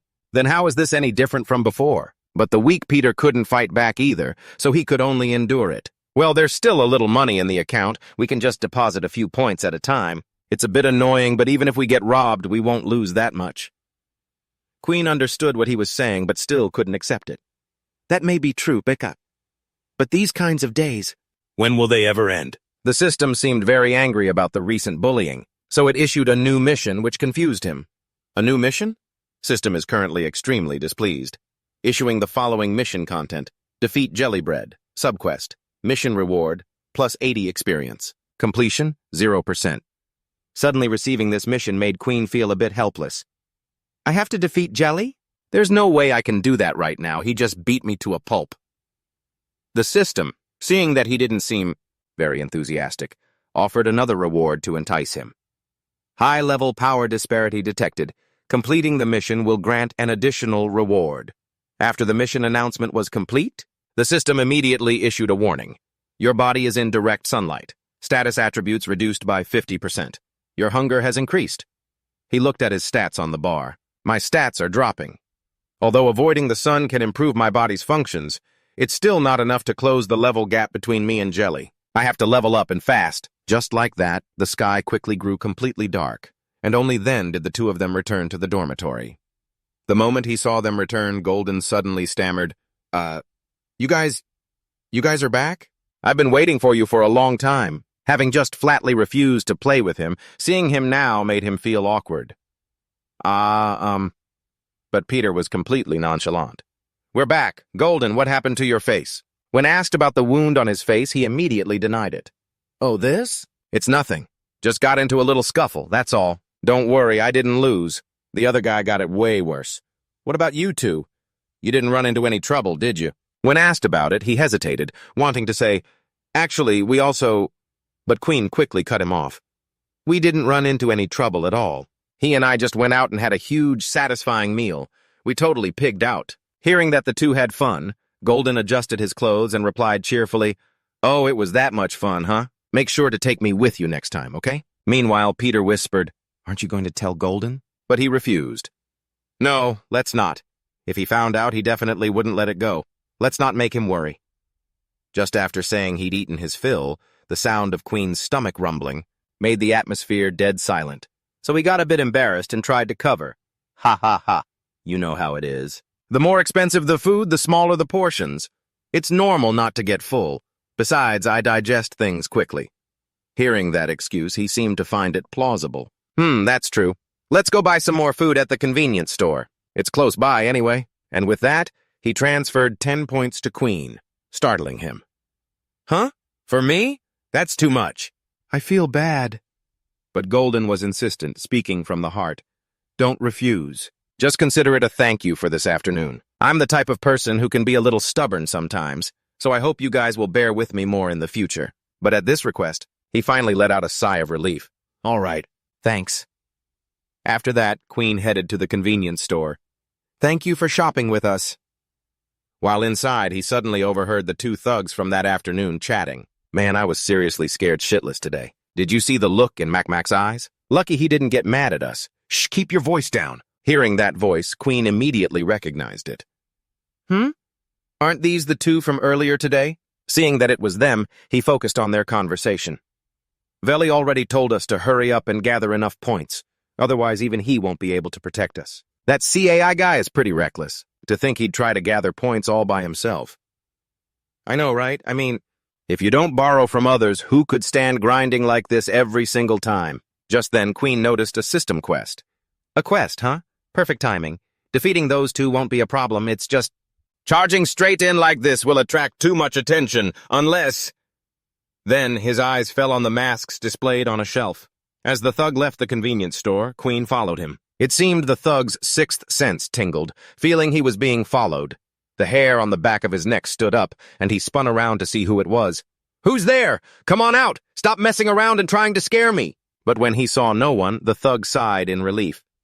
Phew! What's with me? Just scaring myself. The moment he finished speaking, Quinn appeared right in front of him, wearing a mask. It was absolutely terrifying, causing the thug's face to turn pale as he fell silent. A second later, overcome with fear, he screamed his head off and collapsed onto the ground. Seeing this made Quinn a little bored. "This guy is way too much of a coward. Where'd the other one go?" Just then, the other thug appeared, demanding, "Who are you?" Seeing the person he was looking for had arrived, he turned to look. "So you found me." Without another word, the thug lunged forward to attack, yelling, "Who are you? Answer me!" Seeing this, Quinn scanned him. The thug's information appeared. Brandon Chalison. Race, human. Blood type, O positive. Ability, wind element. Seeing another new ability made him wonder, wind element? What kind of ability is that? But Brandon, after that last attack, when he dodged, the guy just kept rushing into attack, acting all mysterious. His ability was truly surprising. So fast. So this is how you're supposed to use this power? Just as the guy used a wind blade, a large wound appeared on his shoulder. Seeing that he had landed a hit, Brandon gloated. Even if you don't answer, I've already figured it out. You're definitely one of the people we borrowed points from, aren't you? You think you can get revenge just by covering your face? You're dead wrong. With that, the guy spun around and attacked him head-on, a provocative and threatening smile on his face. Now take off that fake mask of yours yourself. I might give you a chance to kneel and apologize. For real. That last wound made Quinn tremble. Based on his abilities and fighting style, he's the type with high reflexes, so his defense probably isn't that strong. I have to find a way to land just one hit on him. Despite that, he still charged forward without fear, attacking head-on, which only annoyed the guy more. Not afraid to die, huh? You've fallen right into my trap. You idiot. My wind blades aren't just limited to my hands. Quinn was attacked, and his whole body suffered numerous cuts, but he still charged forward. Ugh. Though he was bleeding profusely, Quinn still threw a punch. He punched the guy hard, then quickly grabbed him and slashed across Brandon's eye, causing him to panic. "Shit! My eye! I'll smash your ugly face, you lowly bastard!" While the guy was off guard, covering his eye with his hand, Quinn took the opportunity to kick him hard in the groin. You fell for it, too. His nuts getting crushed made the guy scream in agony. After taking down Brandon, the system immediately sent a notification. Congratulations on completing the system mission. Defeat any opponent. Side quest. Mission reward. Experience plus 50. Current completion 100%. After the fight, he took off his mask and complained in frustration at the system. This damn system is so stingy. I've defeated 2 people and you're not even giving me a little something extra. At the same time, another system notification appeared. Current level experience has reached its limit. Do you wish to level up? Faced with this question, he confirmed. Upon confirmation, the system suddenly bit down hard on his neck. Instantly, the light in Quinn's eyes vanished, and then his entire body quickly levitated into the air. After that level up, the power within him grew stronger. Just then, Layla also arrived at the convenience store to buy something. Thank you for coming. As she was walking down the street, she suddenly became alert. But she didn't see anyone behind her. Meanwhile, the system sent a new notification. Congratulations on completing your level up. You have received a new skill, Blood Blade. Congratulations on evolving into a demi-human. Experience, 20 out of 50. HP, 10 to 15. His race had suddenly changed just like that, leaving Quinn bewildered. A demi-human? Is this what they call evolution? The HP limit has increased, but the experience needed for the next level up has also increased. Then, information about the Blood Blade skill appeared. The body shoots a blood-colored blade from the hand. Attack range, 5 meters. Using this skill consumes the user's own blood. Each use deducts 1 HP. But seeing that he had a new skill, he felt a sense of relief. A new skill isn't bad. At least it looks like an attack skill. But along with it came a dizzying and uncomfortable feeling in his body. I'm hungry again. The system, now also at the peak of its hunger, issued a warning. Your hunger and thirst have skyrocketed. You cannot suppress the craving for fresh blood until you have been replenished. Your HP will continue to decrease gradually. Life value reduced to 9 out of 15 due to the hunger. Quinn's vision began to blur and he was overcome with a craving. Before him, Brandon had collapsed. Hungry. I'm so hungry. I need fresh blood. Blood. And so, he helped the guy up. deciding that just a little taste would be fine. At that very moment, Layla peeked out from behind a bush, observing them. Him and him. To her, the scene looked exactly like something out of a boy's love story, which was a real eye-opener for Layla. She wondered, what are they doing? Just as he was about to drink the blood, Quinn managed to regain his senses in time and stopped. No, what the hell am I doing? I actually wanted to drink human blood. Fearing he would do something terrible to Brandon, he quickly backed away and fled the scene in a hurry, terrified of his own spontaneous actions. That action just now was completely out of my control. It was just like the instinct of a vampire. I might kill him. No, I have to get out of here now. Layla, seeing him run away, was confused, not understanding what was happening. It doesn't look like they were kissing. What on earth is wrong with him? This is too weird. Though she didn't know what was going on, she still ran after him. Whatever, I'll just follow him and see. Later, Quinn arrived at a secluded place, consumed by a thirst for blood. I need blood. His current life value had dropped to 8 out of 10. If this keeps up, I'll be the one to die first. Because of that bloodthirst, he licked the blood on his own hand to satisfy the craving. Afterward, Quinn staggered towards the nurse's office.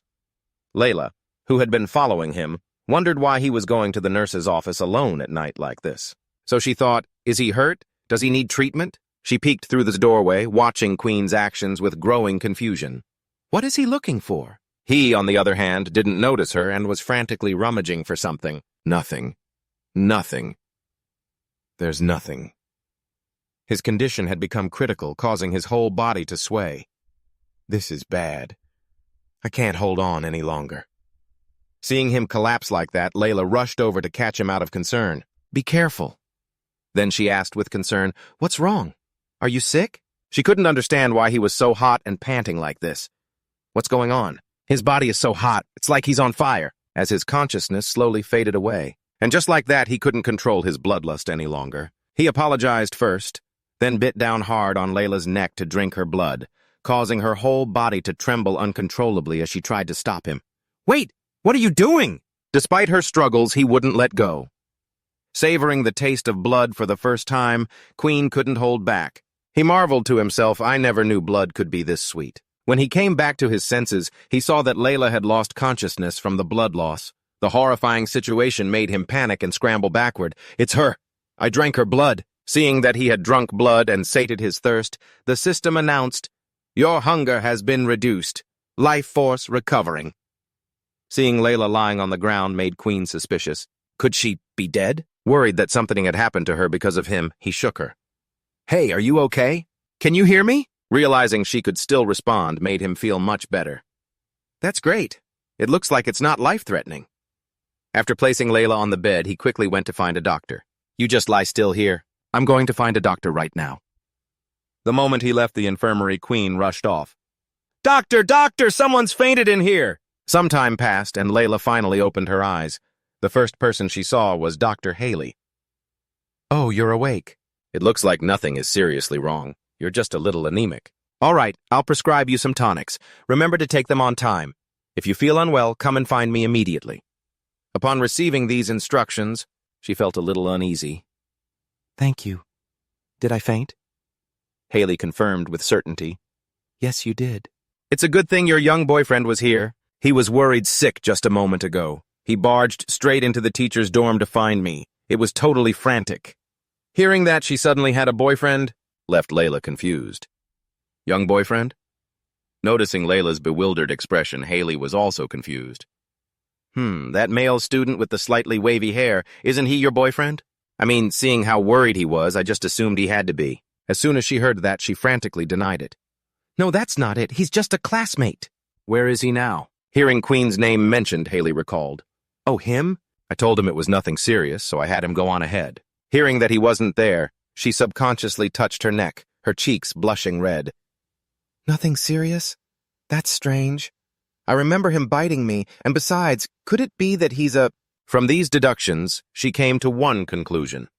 Quinn is definitely a vampire. Back on Quinn's side of things. After drinking blood, my feeling of hunger disappeared. At the same time, I received an attribute increase. Because of what he had just done, he found it hard to fall asleep, his mind wandering endlessly. Golden, sleeping on the bottom bunk, was having a nightmare and shouting, I'm sorry, it wasn't me. Seeing that he wasn't asleep, the system, though sleepy enough to yawn, was still in the mood to announce, Congratulations, you have completed the act of drinking human blood. Experience plus 50. Bonus reward received. Strength plus 1. Agility plus 1. Seeing the effects of drinking blood was truly something Quinn could have hardly imagined. Although increasing my physical strength is a good thing, the problem is how to secure a stable blood source in the future. Just thinking about the taste of Layla's blood made him crave it. To be honest, I've never drunk anything so delicious. Is it only her blood that's this delicious? Or is everyone's blood like this? And how am I supposed to explain this to her? If she tells the teacher, that can't happen. I have to deny it even if it kills me. Or maybe I could negotiate with her. Pay her to become my stable blood source. Just as he had that slightly deviant thought, he snapped back to reality. I'm starting to think nonsense again. Buying blood with money is just too bizarre. Besides, it's not like I have any money to pay someone anyway. It wasn't a good time to think anymore, so he turned over to sleep. Tomorrow I'll go to the hospital and try my luck again. Time to sleep. Soon enough, it was the next morning. Mr. Den's theory class had just ended. Before dismissing the students, the teacher didn't forget to remind them, that's all for today. When you go home, everyone, don't forget to practice and apply your superpowers. In 1 week, we will conduct a combat practice session. Everyone remember to review the materials beforehand and grasp the rules of the class. The students, hearing the instruction, replied in unison, Yes, sir. Although Gooden had a lot of knowledge about ability users, he still didn't know what the Academy's combat activities would be like. Combat practice session? What do we do? From what Peters gathered, the students are supposed to split into teams and compete without using their superpowers. It's a form of basic combat training. The moment he heard they couldn't use their powers, he was bored to death. No powers allowed? Well, that's lame. Then, for some reason, Quinn noticed Layla. Should I lie to those two so I can slip away? You guys go on ahead and eat. My stomach's a bit upset. I think I'll go to the infirmary for a bit. Hearing he was unwell, Golden advised him with concern, You really should get that checked out. I've never seen anyone get hungry faster than you. And with that, he quickly said his goodbyes before leaving. I'll head off first. I'll grab some food for you too. Grateful for the promise, he accepted.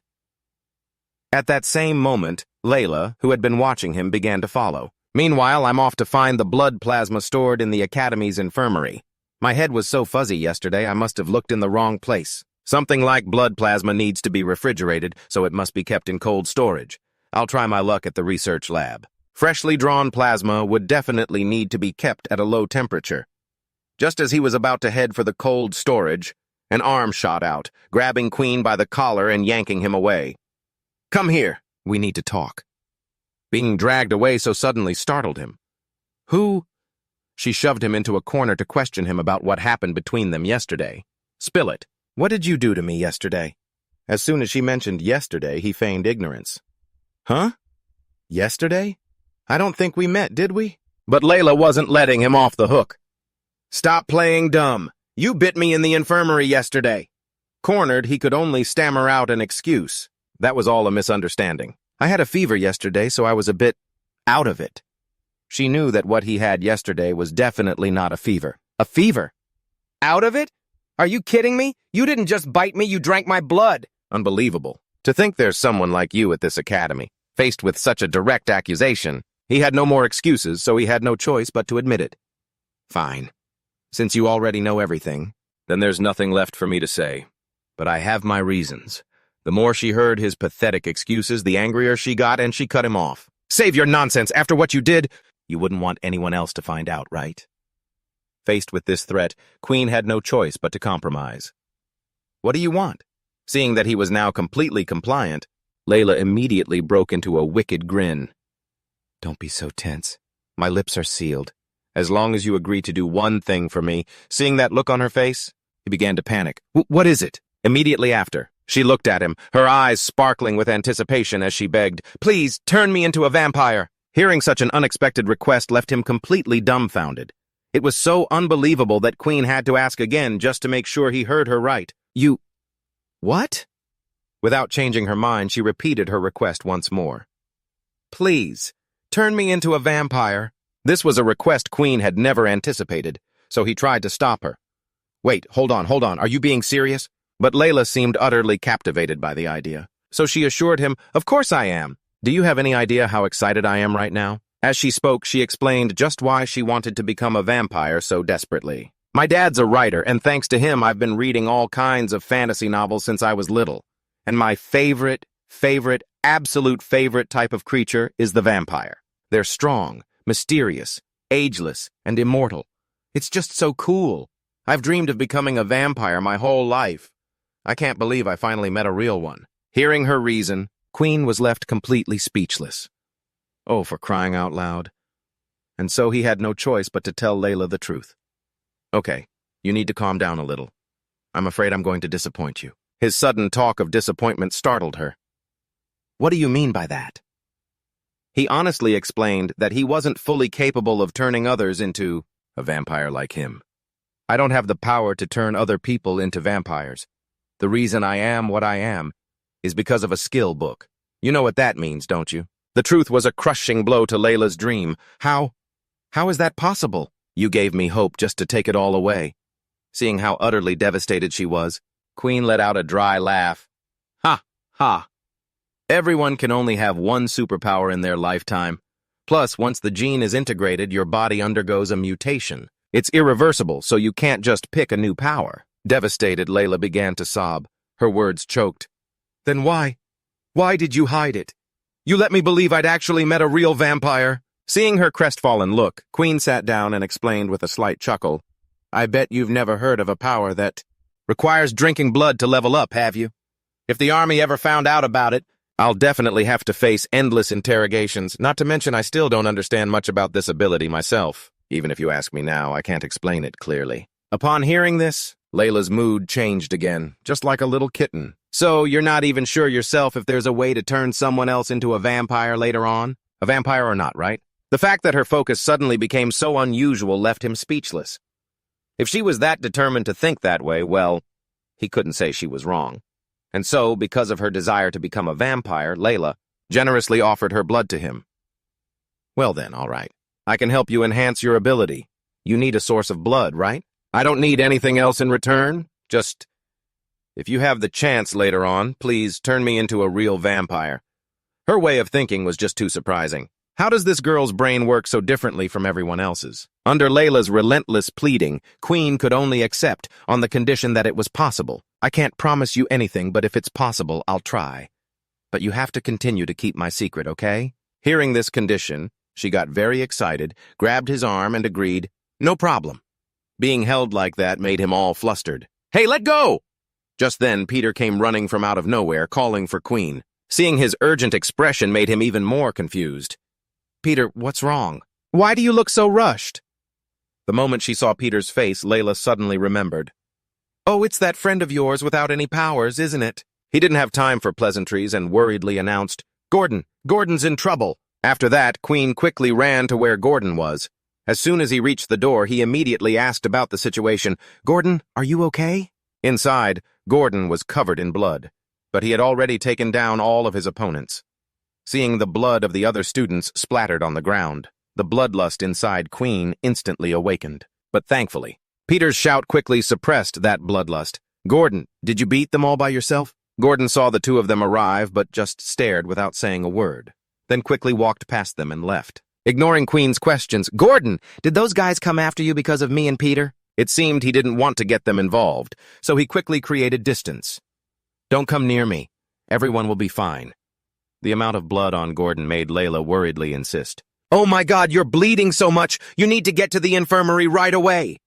Suddenly, he stopped short, then shot her a glare, which left Layla and Quinn a bit confused. After glaring, he left again. Worried, Peter hurried after him.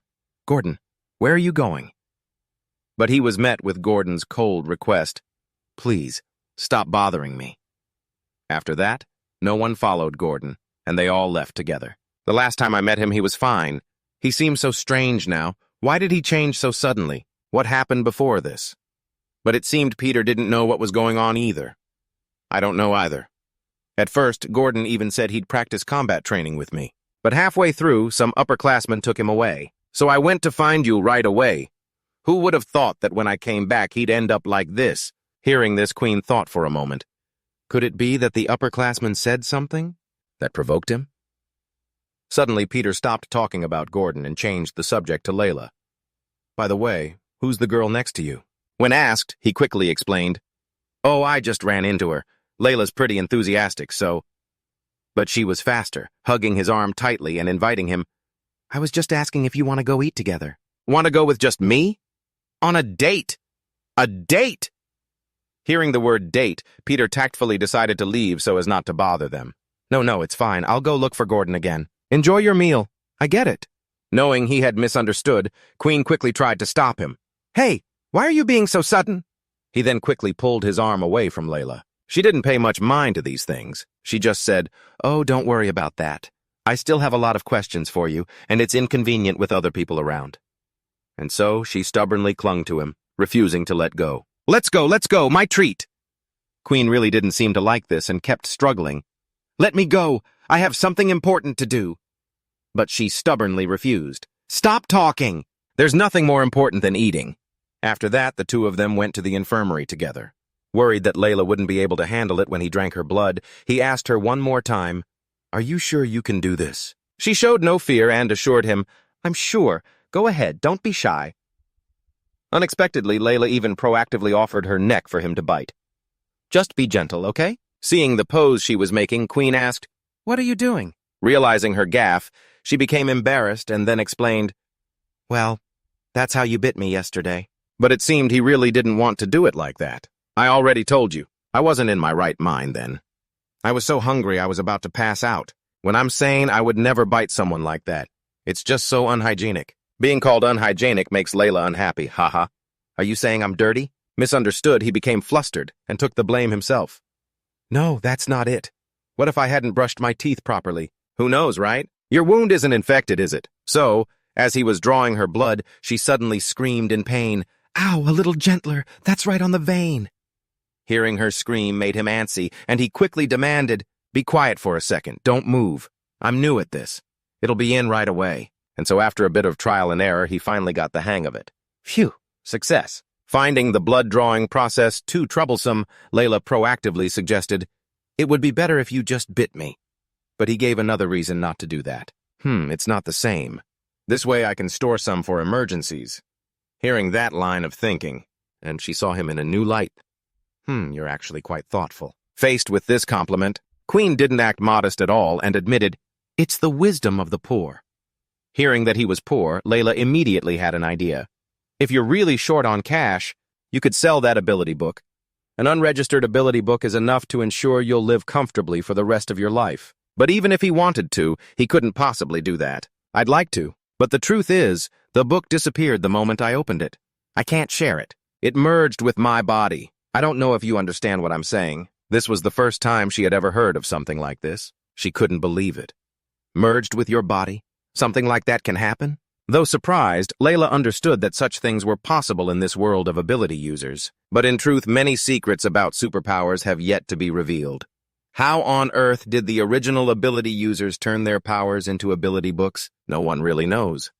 For someone who understands world history and has environment-controlling abilities, just the thought of one day becoming a vampire herself made her eyes light up. I guarantee that if you develop your ability to its full potential, you could definitely become a real vampire. That's right, I'm sure of it. Hearing that encouragement, Quinn just felt even more pressure. Yeah, as long as you're happy. And at the same time, Quinn quickly inspected her abilities. Layla Mulo, life value, 12 out of 12. Race, human. Rank, A+. Ability, mind reading. Seeing him drinking her blood made Layla a little excited, wondering what it tasted like. Meanwhile, after drinking the whole vial of blood, he thought, It seems drawing this much. Blood hasn't caused any harm to her body. Next, I just need to find a suitable place to store the rest of it. As soon as he finished, he let out a long sigh and praised, That was delicious, and so satisfying. Receiving such high praise made Layla so excited she couldn't sit still. I thought blood would taste bad before, but with an ability like this, my sense of taste has changed so quickly. It's so good. Has my sense of taste been altered? There's no metallic taste at all. Yes, Then he received a system notification. Your HP is full. Blood has no effect. This target's blood has been consumed and cannot increase attributes. Receiving that notification, Quinn quickly realized. I get it. Drinking blood can restore my life force, and drinking blood from different targets can enhance different attributes. He thought about how he almost drank Brandon's blood yesterday, and as he came to his senses, he felt a pang of regret. What a shame. I can't believe I didn't get to drink those two's blood yesterday. What a total waste. But from now on, I can confirm it by just trying it on different people. Layla, who had been observing the expressions on Queen's face this whole time, made her judgment. Seeing you smile creepily like that, I'm sure you've made a new discovery. Seeing her sharp observation, he didn't bother hiding it and admitted, That's right, thank you so much. I have a new direction to go in now. After that, without another word, he pulled Layla towards the library. Let's go. We're going to the library again? Being dragged away so suddenly when I hadn't even eaten made her flustered. She tried to stop him. Wait, you've already eaten. But I haven't eaten yet. At that, he wasn't so cruel as to not let her eat. He winked. All right then, let's go eat. By the way, your fasting blood sugar is a little high. Hearing that Quinn could even sense medical conditions surprised Layla. You can taste that too? But it turned out to be just him teasing her. I'm kidding. This made her furious, and she yelled, Get lost! From a corner, Golden saw the two of them roughhousing and looked visibly annoyed. Have you forgotten me so quickly? You are mine. I won't let anyone harm you. After that, Golden's two personalities started arguing about what just happened. That guy is dangerous, isn't he? You can tell just by looking at him. Why are you with someone like that? The kid will be sad. The second personality didn't seem to care much about that. I think you're going too far. Honestly, I don't care if he hurts the kid or not. Even so, that doesn't mean that Quinn can't talk to other people. Hearing the rebuttal, the first personality was stunned and then shouted, Let me be clear. If you dare lay a hand on them, I will not forgive you. If you don't believe me, just wait and see. Just then, Peter returned. Hearing voices from inside the room, he wondered, Is Golden back already? Who's he arguing with? Hearing that, the second personality immediately gave his assurance. Don't worry. I absolutely will not let what happened before happen again. Noticing Peter had returned, Golden became flustered. Peter, you're back? Hearing his voice, Peter quickly replied, Yeah, are you done talking to that other person? I hope I wasn't interrupting. Hearing him say other person made Golden's expression turn awkward. Other person? Was I talking to someone? But Peter insisted, I definitely heard you just now, only to be cut off by Golden, who ran over and slung an arm around his shoulder. I must have been talking in my sleep. Come on, let's go get something to eat. I'm starving. Those thugs today delayed lunch so much that it's almost dinner. Hearing about today's events, he wanted to ask, What did those guys do to you anyway? You've been acting really strange today. But he just laughed it off. Ha ha ha! What could they possibly do to me? That trash just put me in a bit of a bad mood, that's all. But don't worry, I've sorted it out. Quinn had spent the whole day with Layla and had even received a regular supply of her blood, for which he was truly grateful. Thanks for today, Layla. But what he didn't expect was that she was now treating him with extreme reverence. It is my honor, my lord. He didn't forget to smile and set up another meeting. See you tomorrow. Layla's formal address really stuck with him. Aha, see you tomorrow. Who's your lord, anyway? You're exaggerating. And finally, after a long day, Quinn returned to the dorm. I'm back. He saw the other two focused on Peter's ability. It was the first time Peter had used his power, so he was overjoyed. I did it! I finally did it! Seeing this, Guden immediately cheered him on. That's it! Great job, Peter! He, having just returned, also witnessed it and praised him enthusiastically. Whoa, Peter, you've already mastered your superpower? Since it was the first time he'd used his power, Peter was thrilled and excited. That's right, Quinn! This is awesome! I finally have a superpower! Golden, watching from the side, quickly noticed an issue that needed correcting.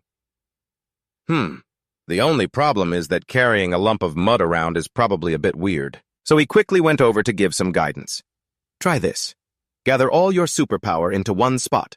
Normally, you can just carry it with you, so when you need it, you at least don't have to start digging. Seeing Golden use his ability so skillfully, Peter was surprised and exclaimed, Whoa, is this a level 5 power? You're amazing! You can already use it so proficiently. Despite the praise, Golden wasn't arrogant. On the contrary, he was humble and tried to boost the boy's confidence. What are you talking about?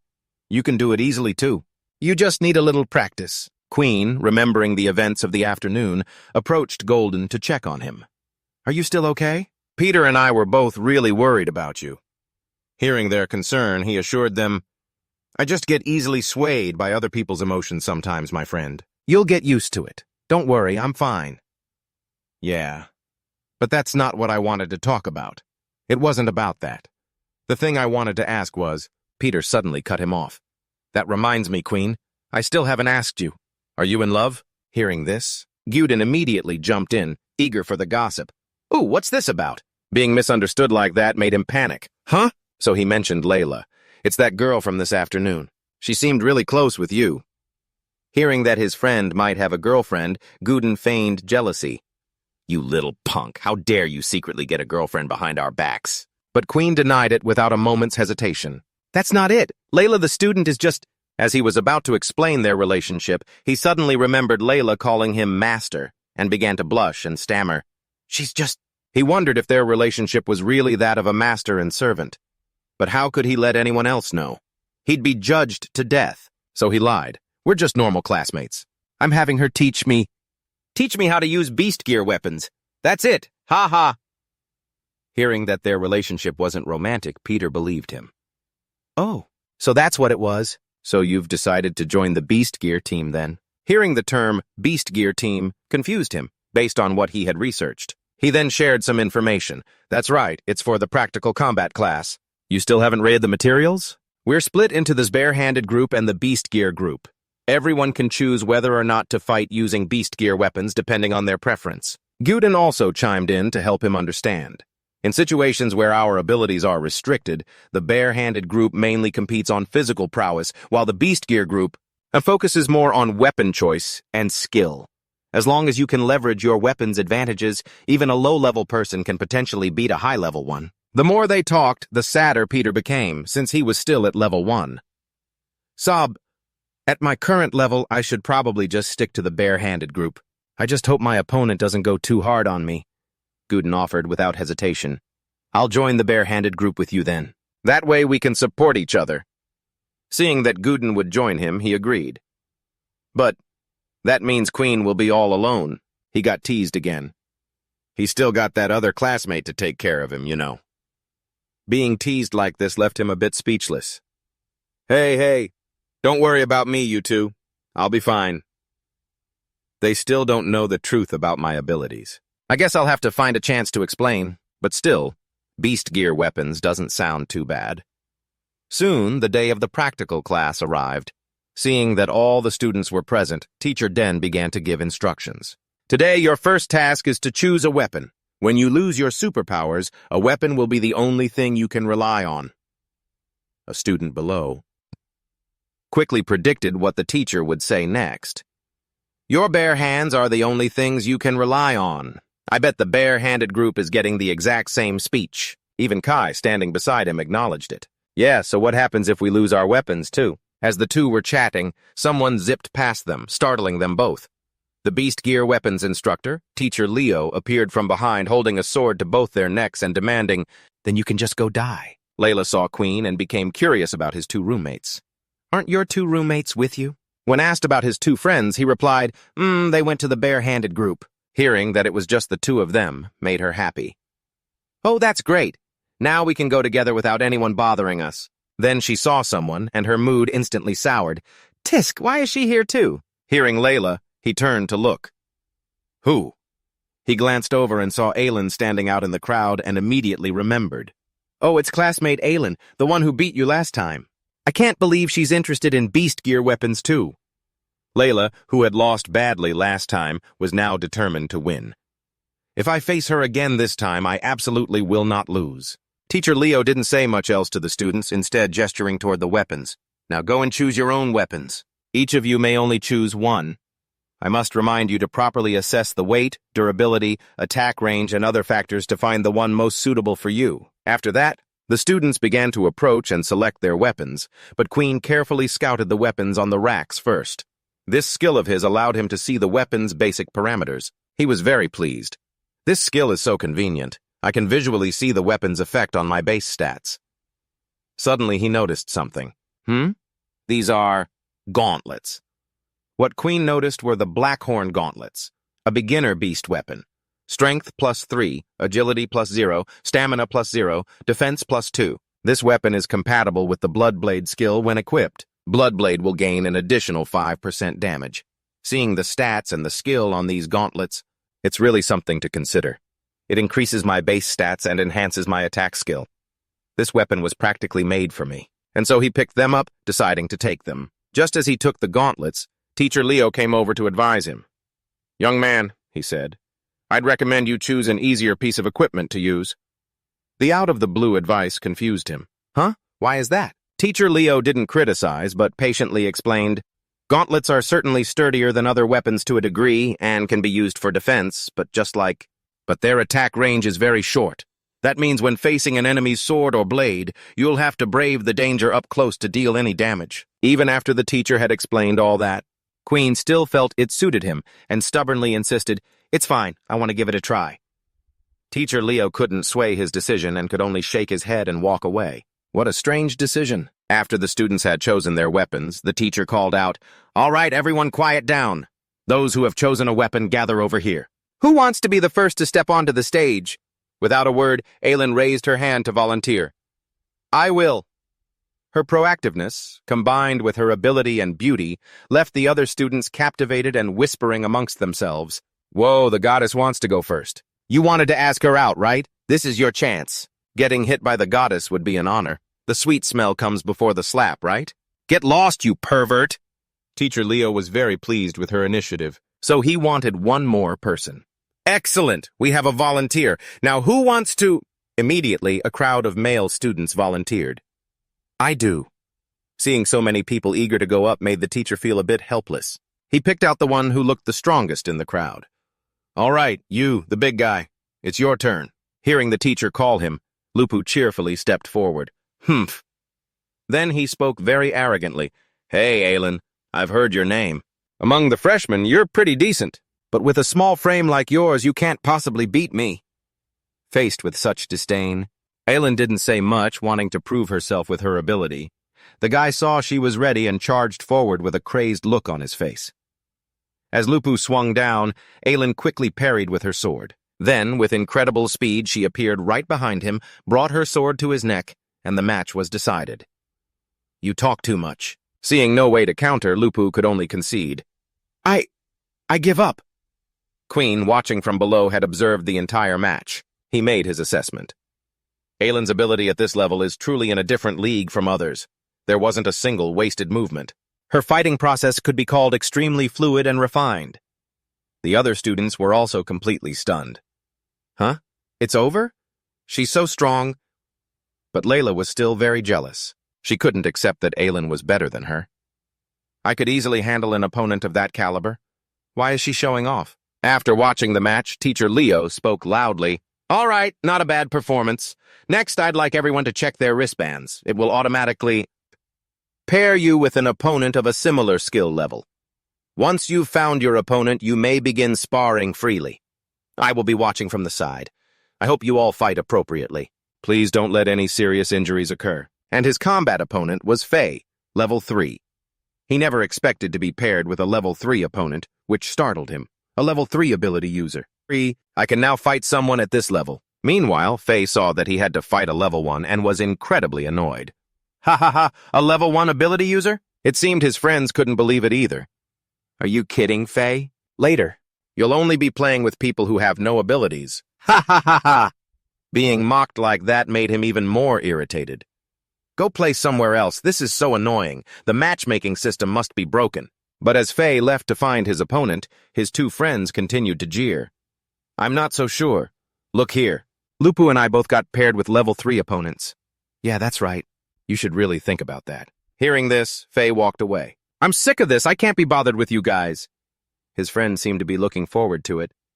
We have to watch your brilliant performance before we go fight our own matches. You'll finish up quickly, right? Then, Face pushed through the crowd, heading to the front. Out of the way, trash! Move it! Let me finish this quickly. As soon as he saw Quinn, he knew that was his opponent. So it's you! Come on, let's get started. Stop hesitating. I can't believe I'm being provoked like this. I'm a little speechless. He's being completely ignored, huh? Then the other students started looking toward the commotion over here. Look over there. That's the guy with no superpower. He's here for combat practice too? Good thing I wasn't paired with him. You might actually hurt him, haha. Layla, seeing that face was a higher level, was a bit worried. His opponent seems to be a level 3. Are you going to be okay? But he just brushed her off nonchalantly. It's not a problem. The other students, seeing that his weapons were a pair of gauntlets, began whispering again. What kind of weapon did he pick? They look kind of cool. Combat gauntlets? Those things are totally impractical. Didn't you see the other guy has a 2-meter-long blade? He won't even be able to get close. That's a spear. Same difference. At the same time, a system notification appeared. Complete the mission, defeat your opponent, to receive 60 experience points. A power level disparity has been detected. Completing this mission will grant a special bonus reward. Seeing the system mission pop up made him even more enthusiastic. Perfect timing. I've only been relying on daily quests to gain experience lately, and the progress has been really slow. It's time to try a little harder. So once he was ready, Quinn issued the challenge. All right then, let's begin. Seeing Quinn's expression, face was completely dismissive. How pretentious. The moment the words left his mouth, he lunged with his spear, but Quinn dodged it in time. His speed was surprisingly fast. This only made Faye more excited. Oh, you're pretty quick. This weapon's greatest strength isn't the thrust, it's the slash. With that, he swung the spear horizontally to strike him with the long blade. In an instant, the blade pierced straight through. All the students on site were stunned. The most worried of all was Layla. Quinn! But the bigger surprise was that, in that split second, Quinn had caught the blade dead in its tracks with his gauntlet. Afterwards, he couldn't help but think to himself, these combat gauntlets have some seriously good defense. Faye was now unable to move his spear at all. He grew a little scared and demanded, Let go! To his surprise, Quinn obediently released his grip. What was that you wanted? Then he bluntly tossed a ball of metal toward him. Here, you can have this back. The students who witnessed Quinn's move were in total disbelief. Did that kid just stop Faye's attack? Am I seeing things? Did he just crush Faye's weapon to pieces with one hand? Meanwhile, Eileen was genuinely surprised, and Layla was overjoyed. The atmosphere suddenly became electric. Back in the arena after Quinn had effortlessly dealt with him, and his weapon, he continued with a direct assault. A single kick sent him flying several hundred meters, slamming him right into the arena's frame. Oof! Ah! To be beaten so miserably. Faye was still trying to talk tough.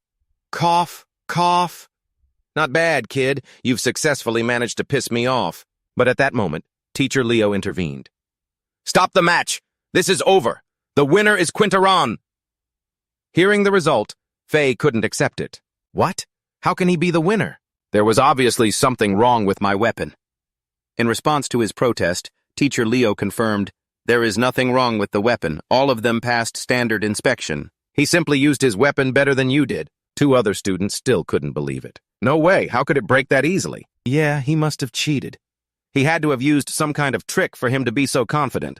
The students' persistent doubts made the teacher furious, and he roared, Silence! No one cheats right under my nose! At his roar, the 2 could only comply in fear. Yes, sir! As Quinn stepped out of the arena, Layla rushed to meet him, praising him nonstop. You did so well. I was worried about you for nothing. Receiving her praise, he remained humble. It was nothing special. It seems these weapons really suit me. The other students, however, were extremely jealous. What kind of power was that? A supposed level 3 user lost to a guy with no powers? This ranking system is a joke. Maybe he has connections? Can you even fake your rank like that? Who knows? This is boring. Let's split up. I'm gonna go find my own opponent. Just then, Layla noticed 2 people staring daggers at Quinn. She warned him good-naturedly, But I get the feeling you've just made a few new enemies. The number of people who found him annoying was growing, but he didn't seem to pay it any mind. That's fine with me. It just seems a little wasteful. She didn't understand the word wasteful at first, but when she saw the blood on Face's face, she realized. Oh, so you're hungry, huh? And so Layla immediately gave him a captivating look and promised, Don't rush. After this is over, I'll let you eat your fill. Heh. Hearing her suggestive words truly made him blush. Well, what are you talking about? After completing the mission, the system sent a notification. Mission, defeat opponent, complete. Received 60 experience points. High-level challenge mission complete. Bonus reward, 60 experience points. Skill unlocked. Blood bank. The blood bank can store 100 milliliters of blood. Once HP is lower than 5, it will automatically consume stored blood to restore HP. Every 10 milliliters of blood restores 5 HP. Experience is full. Automatically leveling up to level 3. Stamina +1. To level up so much from just one fight. Quinn was very surprised. This is awesome. So many rewards. I was just worrying about where to store that blood, and now my vitality has significantly increased as well. Then his information appeared. Quinn Taryn. Life, 20 out of 20. Race, demi-human. Level, 3. Experience, 10 out of 400. HP, 20 out of 20. Strength, 11. Agility, 11. Even though his system level had increased, the watch still showed his old rank. Quinn Taryn. Level, 1. Superpower, none. The information seems to not quite match what Quinn had just displayed. This confused Teacher Leo. Superpower. Quinn Taryn. This kid is interesting. And just like that, an hour passed. Seeing that the students were tired, the teacher allowed them to rest. All right. Take a short break. Next, we'll begin pair-based combat practice. The students all answered in unison, Yes, sir. After that, Quinn went to find Layla to be his partner. You won pretty easily too, huh? At his praise, she immediately got smug. Of course. When it comes to beast armor weapons, I'm not afraid of anyone. Let's be in the same group for the combat practice later, okay? He agreed without hesitation. Yeah, okay. That guy, after seeing Quinn win, Face was still bitter. So his friend approached Face and whispered a plan. I have an idea. Upon hearing the plan, he couldn't help but praise it. Brilliant! Then he approached the two of them and made a proposal. Hey, superstar, how about a team match against us later? One more round. Hearing that request, Layla couldn't help but taunt, Oh, can't stomach a loss, can you? But Face ignored her, speaking as if he were very magnanimous. Now don't say that. I was just underestimating him before. I wasn't using my full strength. In fact, to make things more interesting, how about we make a little wager? If we win, we don't want anything. But if we lose, each of us will give you 10 points. How about it? Layla seemed tempted by the bet and quietly asked him, What do you think? Quinn also thought the conditions were great, so he didn't refuse. The terms aren't bad. There's no reason to say no. Hearing his agreement, the two guys confirmed, Great. Then it's settled. Face hurried over to register with Teacher Leo. Teacher Leo, we've found our opponents. Can we start first? The teacher agreed without hesitation. All right. The odd behavior of those two made Layla a little worried. I have a feeling they're planning something. Quinn felt the same, but still wanted to go through with it. I think so, too. They probably just want to save Face. We just have to be careful. Then the other guy raised his shield and announced, We're ready. We can start whenever. Hearing that they were having a rematch, the other students started jeering. Hey, they're facing off again. This is going to be a good show. Go, Face. Try to last 5 minutes this time. Ha ha ha ha ha! There's a girl on their team this time. Don't you lose and then claim you were going easy on her. Being taunted like this, Face snapped, Shut up! Just as he was about to enter the match, the system issued another mission. System, defeat the opposing pair. Random mission. Mission reward, plus 100 experience. Progress, 0%. Quinn saw that the mission's experience reward was very generous, so he no longer cared whether they would actually give up the points in the end or not. As long as there's an experience reward, I absolutely can't pass this up. As he observed the two, he found something strange. Weird. That guy with the cabbage hair only has a shield. No offensive weapon? Layla immediately realized. Looks like they're both planning on close-quarters combat. They probably intend to take you on together. Seeing their opponent's formation, Quinn quickly devised a plan. Okay, you help me hold down the one with the shield first. I'll handle the other guy. She agreed without hesitation. Got it. Then, the referee immediately waved the flag. Both teams, to your positions. Match, begin. The moment the word, begin, was called, both sides rushed at each other. Right now, Face looked incredibly smug. You won't break it so easily this time. Just as the guy was about to charge into their fight, Layla shot one of them down, forcing him to retreat quickly. How dangerous! Then she leaped up and continued to rain down arrows. Your opponent is me. Don't even think about getting close to Queen for a sneak attack. Realizing he'd been seen through, the guy immediately hid behind his shield. Smugly, he said, "Oh my, so you saw through me." I was too hasty. Seeing the guy's aimless movements made Layla wary. Strange. This guy isn't getting any closer to Queen, nor does he seem to have any intention of attacking. What on earth is he planning? So the guy just kept hiding behind his shield and then announced, "All right, almost there." Vei, who was nearby, heard him and quickly replied, "Oh?" Then she realized something seemed off about him. He's changed his stance. He's about to attack while no one's paying attention. The guy seized the opportunity to use his ability. His fingers quickly split apart, revealing the bones of his hand. At the same time, Layla realized his superpower. Those bones quickly shot towards Queen. While he wasn't looking, Layla, who was behind him, immediately warned, "Queen, be careful." But it seemed it was already too late as the bones had slammed right into his body. Ugh! Not only that, but while he was distracted, Faye lunged forward with a single stab. Queen was hit from the front and back at the same time. It was truly unbelievable. Ugh! Teacher Leo, despite not seeing the fight, could still locate them by sound and realized there was a problem after the guy had been stabbed. Faye then feigned innocence. Oh, sorry, I didn't expect you to not dodge that. You were too careless." The system, now in a panic, also warned, "Life value -10. Seeing the blood dripping from his body filled him with indignation. You bastard! Layla, completely disapproving of this act, immediately criticized him. Cheating.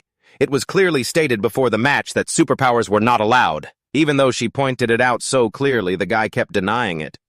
No, you're wrongly accusing me.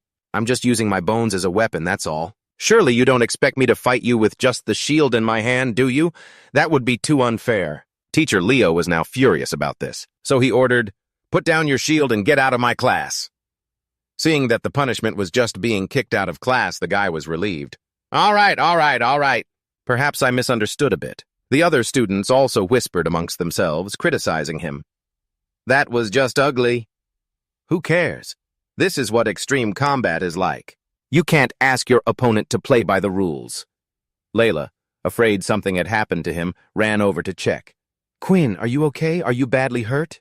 Even though he was this injured, no one seemed to care and just continued their chatter. Well, either way, that was a bit much. After all, this is just training. Exactly. Besides, he's a high-ranking person. Using tricks like that is just so shameless. Just then, the sword embedded in Queen's body fell to the ground. That shocked Layla so much she was speechless. Then, he smiled and pulled the other sword out of his body. Ha. So that's how you want to play. Queen bluntly pulled the sword out, startling Faye. Is this guy insane? It seemed his anger had reached its peak, and he decided to go all out. Fine then. I'll play with you until you've had enough. But faced with that murderous aura, Faye's whole body suddenly started to tremble. What's happening? My body is shaking. Calm down. He might have some skill, but he's only a level 1. There's no need to be afraid of him. Before he could even regain his composure, the man had already charged at him like a madman, causing him to scream in terror. Hey! Teacher Leo! It seemed things were getting out of control, so he drew his sword and stopped him just before he could take the guy's pathetic life. After stopping him, the teacher spoke up, demanding, That's enough! Stop now! Faced with that demand, the murderous aura around him involuntarily vanished. The moment he looked at Teacher Leo, he immediately became wary. This kid, he really wanted to kill him. Quinn didn't want to drag this out and defy the teacher, so Quinn could only let it go with a frustrated, Shh. Layla ran over, concerned. Quinn, there's so much blood. Don't move. Teacher Leo also quickly called for the medical staff to come and treat him. Call the medical staff! A student has been injured during combat. Take him for treatment. Then he turned and gave an order to Faye. As for you, I don't want to see you in my class ever again. We don't welcome people who don't follow the rules here. The guy was now so scared he didn't dare move. Here! The other students who witnessed it started whispering to each other again. Did you see that clearly just now? No, not really. That kid's speed is pretty fast. The medical staff then arrived and asked, Who's injured? Hearing that, Layla immediately called out, Over here! The students were still in the mood to chat. Is that really the speed someone without a superpower should have? Maybe he just awakened it recently. Eileen, for some reason, had to look at Quinn in a new light today. Heh. This guy's interesting. Since it wasn't convenient to continue the matches, Teacher Leo announced that class was dismissed. He looked over at the gloves that had been left behind by the man, unable to help but wonder, Quinn, what exactly are you hiding? This is the first time I've ever seen someone who could bring out the power of the Blackhorn gauntlets to such a degree. Yes, in Dr. Holly's hospital room. After a quick examination, he concluded that it's nothing serious. He just needs to rest and recover. Hearing this conclusion, Layla was overjoyed. Yes, thank you, Doctor. Worried that Hallie might discover something was wrong, Quinn spoke up, asking, Doctor, you didn't find anything unusual, did you? In response to his anxiety, she quickly assured him, No, they look busy as hell. They don't have time to investigate how your wounds healed so quickly. The doctor thinks Teacher Leo was just overreacting. He said you only have a few external injuries. Hearing that assurance, he finally let out a sigh of relief. Phew, that's good. It's lucky I had your blood to help me recover so fast. Layla had been extremely worried because of today's fight, so she advised him, Don't be so reckless next time. I was afraid you were going to fight Teacher Leo too. He didn't deny it. Yeah, I was being reckless. It's a good thing he stopped me, otherwise, if things had blown up, I'm afraid I wouldn't have been able to hide my secret anymore. Right. After that, Layla took his blood-stained shirt. All right, you get some rest first. I'll take your clothes to be washed. But Quinn didn't want that and tried to stop her. No, you don't have to go to all that trouble. But she was determined to do it. I can wash them myself. Don't be a stranger. If they're dirty, they need to be washed. The reason he didn't want her to wash them was, I think my underwear is in there too. Just as she stepped out of the hospital room, Layla saw his roommate arriving. It's Quinn's dorm mate. Golden seemed to be rushing over in a hurry. Quick, is it this way? Seeing that he was at the right room, Peter confirmed, Yes, that's right. Seeing the two of them arrive, she asked, Are you two here for Quinn? He's in room number 2. After receiving the directions, Peter was truly grateful. Thank you. Then he asked about his condition. How is he? Hearing the question about his health, Layla recalled the doctor's words and repeated them. The doctor said it's nothing serious. He just needs to rest for a while. Golden hadn't said a word until now, but when he saw Quinn's clothes in Layla's hands, he was horrified. Those are Quinn's clothes? That's so much blood. Yes. And just like that, his second personality immediately surfaced, demanding, See, something happened, I told you. We have to keep an eye on him. No, what we really need to do is find a chance to kill those people. Don't talk about killing. The kid doesn't like it. Layla found Golden's behavior truly bizarre and leaned in. Who are you talking to? Peter, standing beside him, was also worried sick. Golden, are you okay? Suddenly, Golden's second personality reached out and grabbed Layla's throat, yelling, Shut up! Shut up! Shut up! Tell me, what did you do to Quinn? Being lifted up like that, Layla found it incredibly hard to breathe, while Peter tried to stop him from the side. Golden! Layla couldn't understand why Golden was choking her like this. She protested, Cough. What? I didn't do anything? Fearing a tragedy, Peter also tried to stop him from acting rashly. Golden, don't cause a scene. Let go of her now. We can talk about this calmly. The moment he heard that name ringing in his ears, the second personality became irritated and yelled, Shut up! Don't call me Golden! Golden's grip tightened. Unable to break free, Layla quickly focused her powers, then controlled a scalpel, demanding, Let me go. Withdrawing her words, she sent the scalpel plunging deep into his leg. Layla, having done nothing to deserve this, was furious. Cough. You've really pissed me off now. I'm warning you. If you dare touch me again, I'll stab you straight through the head. Then, she manipulated several other scalpels to appear in front of Golden, as Peter feared things would escalate. He tried his best to explain things to him. Golden, she's Quinn's friend too. She definitely isn't the one who did this to Quinn. But the second personality refused to listen. No way! Today I'm going to teach this annoying little brat a lesson. The first personality hurriedly tried to stop him. Wait, what Peter said isn't wrong. I've heard Quinn mention this girl before. She's innocent. Move aside for a bit. I want to talk to her. Layla saw Golden talking to himself like this, and couldn't understand it at all. Who is he talking to? And so, Golden, with his first personality, rushed to apologize for his earlier actions. Sorry, I have to apologize to you for what just happened. I think I was a bit hasty. She still wanted to say something. But she was cut off by Golden. I just want to know what happened to Quinn. And so, Layla quickly compromised and recalled her weapons. I have nothing to say to you. Then she picked up the bloody items. Quinn is in the hospital room. If you want to know something, go ask him yourself. Before leaving, she didn't forget to tell Peter to take Golden to a psychiatrist. A sincere piece of advice for the guy wearing glasses. You really should take him to see someone. Hearing that reminder, he was a bit stunned. Oh, I'm so sorry. He's not usually like this. After talking to her, Peter turned to help Golden up. Golden, are you all right? Your actions today were really strange. He pulled the scalpel out of his thigh, insisting, It's nothing, I'm still fine. Then, his second personality took control of the scalpel, continuing to suspect she's run off. How do you know she isn't tricking you? With that suspicion, Golden proposed a solution. Maybe we should check with Quinn first. But his other self refused to listen. Cut it out. I just want revenge. Maybe that pretty girl should have an accident on her way home, huh? But Golden didn't want anything to happen to Layla, so he quickly tried to stop him. Didn't you hear what I said? She's Quinn's friend! But his other personality was adamant on getting his way. So what? I don't like her, me neither. Peter, hearing Golden's conversation, backed away in fear. Ugh, Golden. Only then did Golden remember someone else was there, so he looked up and smiled. What's wrong? Peter was sweating bullets and quickly denied it. Nothing. Meanwhile, that other guy, after getting kicked out of class, was still resentful. Honestly, it wasn't even a big deal, and she kicked us out of class. We should have just beaten him up. A guy like that is useless anyway.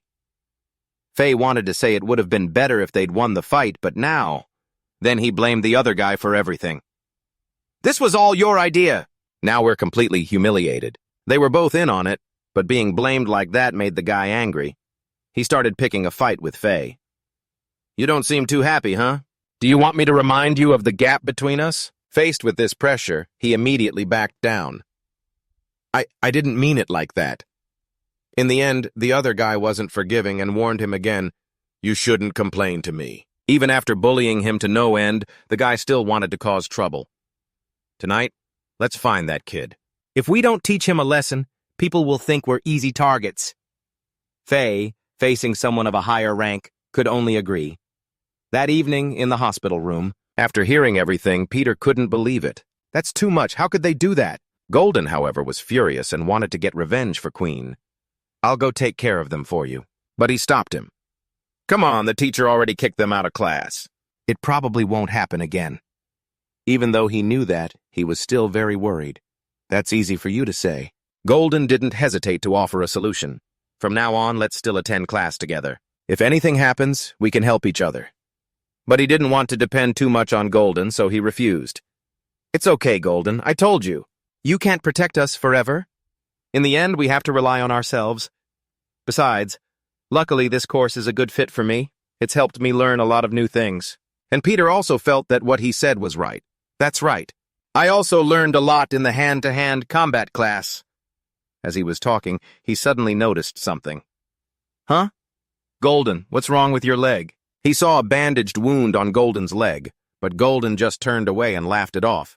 Oh, this? Ha ha ha, it's nothing. Just a few scrapes from training. Don't worry about it. I'm going to the restroom for a bit. He had just been sitting there in a daze. Once Golden left, Peter started whispering to Quinn about what he had just witnessed. Quinn, actually, Golden has been a little strange lately. His moods change a lot, and he's often talking to himself. Hearing that the old condition was back, he was puzzled. This is happening again? He didn't hesitate to recount the recent conflict. Yeah, a little while ago, he got angry because he was worried about your situation and got into a fight with Layla. That's how she hit him in the leg. Hearing that he'd picked a fight with Layla, he got a little worried. Layla? No wonder. How is she? And Peter, judging by her condition and expression earlier, surmised, she's mostly fine, just a little frightened. Hearing that nothing serious happened, he breathed a sigh of relief. Phew, it's good that she's okay. I'll pretend I don't know about this for now, to avoid provoking him further. Even so, Peter still wanted to know. But I really don't understand why Golden suddenly became like that. Is it really a psychological illness? Faced with this speculation, he also pondered, I can't rule out that possibility. I'll find a chance to ask the doctor later. While the two were talking about Golden's condition, he suddenly appeared and asked Peter, It's getting late. Shouldn't we get going? Golden's sudden appearance left them both bewildered. Peter awkwardly asked Quinn, I guess you can't go back to the dorm today, huh? He didn't hesitate to confirm. Yeah. I need to stay in the hospital for observation for 2 more days. And so, Golden left with Peter. Well, we'll be going first then. He was a little touched by the attention from his friends, thanking them for coming to visit. But Golden paid it no mind, let alone offered any thanks. We're brothers, after all. Yes, the two left immediately, chatting about dinner. What do you want to eat tonight? My treat. Hearing he was being treated, Peter got excited. Really? Then let's get some pork ribs. He agreed without a moment's hesitation. Deal. Thick-cut pork ribs are the best. Seeing the two of them leave, Faye finally breathed a sigh of relief. That scared the hell out of me. Good thing I didn't walk right in. I almost bumped into that big oaf. He's weaker than us, but still talks big. What's there to be afraid of? Even if we did run into him, the two of us together could have handled him. Then his expression darkened as he gave an order. In a bit, be smart. Lure that kid to a place with no cameras before you make your move. Faye agreed without hesitation. No problem. Just then, Quinn also pushed the door open to leave. Seeing this, the guy quickly reported, He's coming out. Follow him. Faye quickly acknowledged the order. Got it. Later, amidst the noise and commotion between patients and doctors in the hospital, this dinner is so hard to eat. It's as bland as plain broth. This is a hospital. Did you think this was your house? You think you have a personal chef to cook for you every day? I already told you. I'm fine. You don't have to visit me every day. I'm your supervisor. You need to take your medicine on time. This is such a pain. He then walked off alone. Faye, who had been following, was confused. He's going upstairs. Then he quickly realized, this way leads to the rooftop. Seeing his target heading to the right place without any effort made him happy. Perfect timing. So Faye quickly gave a signal. I'll follow from behind. You circle around to the other side. Wait for my signal, and we'll surround him at the same time. The guy received the signal and gave a quick nod. But when Faye reached the rooftop and opened the door, he found the place completely empty and was confused. Where is he? Just then, Quinn, who had appeared from a higher spot, looked down and asked, Are you looking for me? That feeling sent a shiver down his spine. He quickly looked up to see who it was, only to be met with an incredibly terrifying face lunging at him.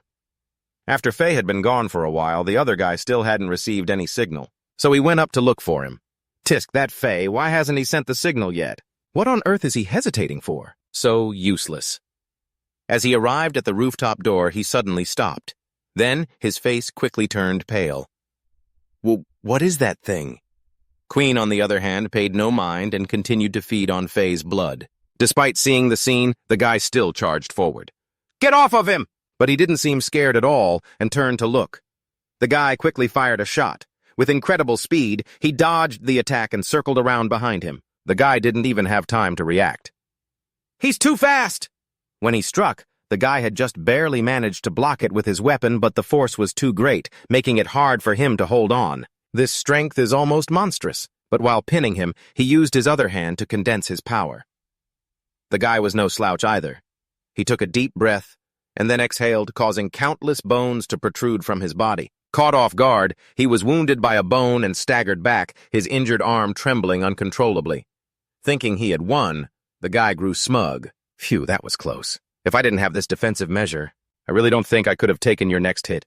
Now it's my turn to attack. Prepare yourself. But before he could finish his sentence, he noticed a problem. His wound. It's healing.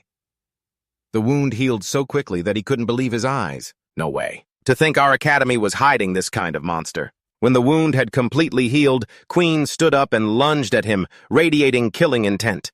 Just the force of his condensed power was enough to shatter the 2 bone blades the guy used to defend himself. My bone swords, they broke! The guy couldn't accept this. He made jagged bone spikes jut out, enveloping himself in a protective cocoon, but it couldn't last long. No, this can't be. This power, the attack frequency is too high. My defense can't block it! And so, he was sent flying into a corner of the rooftop with a single punch. After taking care of the 2 of them, The system immediately displayed a notification.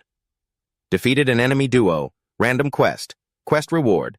Plus 100 experience points. Blood bank has been fully replenished. Strength +1. Agility +1. Next was the status screen. Currently level 3. Race. Human female. Name. Queen Taryn. Experience. 120 out of 400. Health. 20 out of 20. Base attributes. Strength 12. Agility 12. Stamina. Seeing his experience points increase made Queen's eyes light up. Maybe I'll just drink a little more blood. Just then a nurse appeared, talking on her phone. Isn't Helen supposed to be on duty tonight? What are you doing here? Oh, she said her boyfriend rarely comes back from the front lines and she wanted to have a date with him, so she asked me to switch shifts. As soon as I heard that reason, the head nurse couldn't help but praise her. You're so kind-hearted. Hurry up and clear all this stuff away. Just then, that nurse saw something wasn't right and panicked. Hey, look over there! She went over to check and found that they were still breathing. Quick, call for help! Call the ER! 2 students have been found on the rooftop, suspected of being attacked and are unconscious. Emergency doctors and security are needed immediately. Quinn hid in a corner, observing and assessing the situation. This is not good. If I go down the stairs now, I'll risk being discovered, but if I just stay hidden here, it'll be even more trouble when security shows up. He had no idea what to do. What am I going to do now? Suddenly, Layla appeared from nowhere behind him and whispered, Hey, what are you doing hiding here? The moment he heard a voice, Quinn spun around and clapped a hand over her mouth. Startled by being grabbed so suddenly, she struggled frantically. Then he realized it was Layla and quickly apologized. Layla, what are you doing here? Sorry. Once he let go, she breathed a sigh of relief. You nearly scared me to death. I saw you hiding over there, so I came looking for you. He was confused, not knowing where Layla meant by over there. Over there? Don't tell me you flew here, that's incredible. At the compliment, her eyes instantly lit up. That's right, she confirmed. Want me to take you for a spin? After hearing that 2 people were dying, the doctors rushed up. Where are the patients? Over this way! You guys spread out and check the area. First, secure all the exits. Seeing the guards arrive, Quinn quickly urged Layla to get him out of there. Quick, get me over there! She was still trying to say something. Hey, wait for me, wait a minute. But by then, they were both hovering in midair, then falling together with a piercing scream through the night. Why can't we fly? I told you to wait a second. After regaining her composure, she focused her power, and the 2 of them flew back to the hospital room. It was the first time he had ever experienced something like this. He was so excited. Whoa, we're actually flying. Seeing him squirming around, she anxiously pleaded, Don't move. Finally, they both made it back to the hospital room. Using her power to carry another person was sheer torture for her. Phew! Carrying one person is one thing. Controlling 2 people like this is my absolute limit. Experiencing this for the first time, Quinn was amazed and exclaimed, I never knew your ability could be used this way. Now that the coast was clear, Layla wanted to know, So, can you tell me what happened now? At her question, Quinn patiently began to explain. It's a long story. After a while, Layla finally understood the whole situation. So it was them. They're more annoying than flies. What are you going to do now? What if they reveal your secret? But Quinn didn't seem too concerned. He asserted calmly, There's no need to worry. Even if they got a clear look at my face, they have no proof that I did anything. Besides, revealing this would be the same as bragging about how they got their butts kicked, so that's even less likely. After explaining his side, he changed the subject to the conflict between her and Golden. Setting my situation aside for a moment, what's the deal with you and Golden anyway? The moment she heard Golden's name, she got annoyed. That lunatic. Then she kindly warned him. You should be careful. There's definitely something seriously wrong with that guy. The night passed quickly. The next morning, Quinn finally left the hospital. He couldn't stop thinking about what Layla had told him yesterday. A serious problem. That night, she had recounted what she knew based on her own previous observations. You've probably seen it too, right? Times when his personality suddenly changes, or when he talks to himself? I suspect it's some kind of mental illness. When he gets triggered, he has an episode. During those times, his behavior is completely out of control. This left him wondering, Golden has a mental illness? Could this be related to his superpower? Just then, the guy showed up, his voice trembling. Quinn? Hello? Sorry to bother you for a second. The moment he saw the guy, Quinn recognized him. "Oh, it's you. You're surprisingly polite today. What's going on?" The guy was extremely anxious as he apologized for everything he'd done. About yesterday. I'm sorry. We hurt you during practice. I thought about it afterwards and realized our behavior was completely unacceptable. So I felt I needed to sincerely apologize to you." To suddenly receive an apology like this left him a bit surprised. Why the sudden change of heart? The guy then brought up the previous night. "Look, about what happened last night, I promise I won't say a word about you, so please, just spare me." At the mention of last night, Quinn's expression immediately darkened. "Last night? What about last night?" Seeing that look on his face, the guy panicked and quickly backtracked. "Nothing. It was nothing. I didn't see anything last night. I didn't see you at all. Please, just give me one more chance. I swear I'll never repeat it or bother you again." Seeing that the guy was too scared to reveal anything, he let it go. All right. I don't need you to do anything. Just get lost." Model. Before leaving, the guy didn't forget to turn back and thank him. "Oh, okay, I'm going now. Thank you, boss, for sparing my life." Watching him act like that just made him even more pathetic. Layla, who's known for bullying the weak and fearing the strong, seemed to have been looking for him for a while, so she ran up to him. "Queen, I finally found you." Her sudden urgency confused him. "Layla, what's wrong? Why were you looking for me?" Though she knew everything, she still rushed to inform him. "Something terrible has happened. I heard one of the people you attacked last night is dead." Hearing this, he couldn't believe it. Meanwhile, Hallie used the watch on the victim's wrist to confirm the details. The deceased's name is Faye, a first-year student. Time of death was 11:50 last night. The cause of death was excessive blood loss. His body has multiple tears, suggesting he might have been attacked by some kind of wild beast. Reeve seemed to find this unbelievable. How is that possible? She went over and pulled back the victim's blanket to observe. School security is extremely strict. A wild animal could never get in here. She wanted to know more, so she asked, "Was he still conscious when he was brought in?" But Hallie's report said otherwise. He was already in a coma when he arrived. And what's even stranger is he was brought in twice last night. Hearing this, she couldn't help but be confused. Twice? Hallie explained everything that happened with the victim last night. The first time was around 9 o'clock. He was brought in with another male student named Lubu. At that time, they both had bite marks on their necks, but when they woke up, they both said they couldn't clearly see what attacked them. But just a few hours later, the nurse on duty brought him in again. At that time, the nurse was very worried and brought the victim to Hallie. "Dr. Hallie, this student was found collapsed in front of the hospital gate. He's lost too much blood. His pupils are no longer responsive." Under those circumstances, Hallie immediately gave the order. "Get him to the emergency room, now!" But Reeve didn't seem to believe it.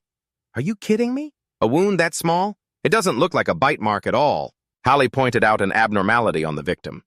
"That's not the strange part. This wound looks a lot like a snake bite, but it's much larger. What's more, for some reason it healed very quickly. Now you can't see a trace of it." He then turned and asked, "So what have you found?" Only to receive her reply, "There are no leads whatsoever. First, let's bring in everyone involved for questioning." The next day, during combat practice, the students were buzzing with noisy chatter. "Hey, did you hear?" "Yeah, I heard." "But I don't think it's possible. Seriously, you can never tell with people like him. He's the scariest type." Suddenly being bad-mouthed like this annoyed Layla. All they know how to do is gossip behind people's backs. Quinn, on the other hand, didn't seem to care much. He adjusted his gloves and advised her, "Don't pay any attention to them. Just let them think what they want." Even though she knew that, she still couldn't accept it. But just then, Mr. Leo walked over with 2 guards wanting to ask him something. "Quinn, the military has some business with you and would like to ask you a few questions. Please go with them." Afraid something might happen to him, Layla called out anxiously, "Quinn!" He, in contrast, was very calm. "Excuse me, but may I ask what this is about?" Mr. Leo found it awkward to say much in front of so many students. So he assured him, "Someone will explain when you get there. Don't worry too much. It's just a few routine questions." Fine. And so he had no choice but to follow them. "Yes, I understand." He silently wondered, could it be that that guy already told them about me? From behind, she tried to say something. "Quinn, if anything..." but he paid her no mind and left. He didn't forget to wave, assuring her, "Don't worry, nothing's going to happen. I'll be back in a bit." Seeing that they had left, Mr. Leo raised his voice to address the class. "All right, begin free practice. Everyone be careful. Let's not have any fatal injuries." The group of students replied in unison, "Yes, sir," and then began to whisper among themselves. "See? He's definitely suspicious. The military even sent people for him. You really can't judge a book by its cover. I never would have thought someone who looks so weak could be so ruthless.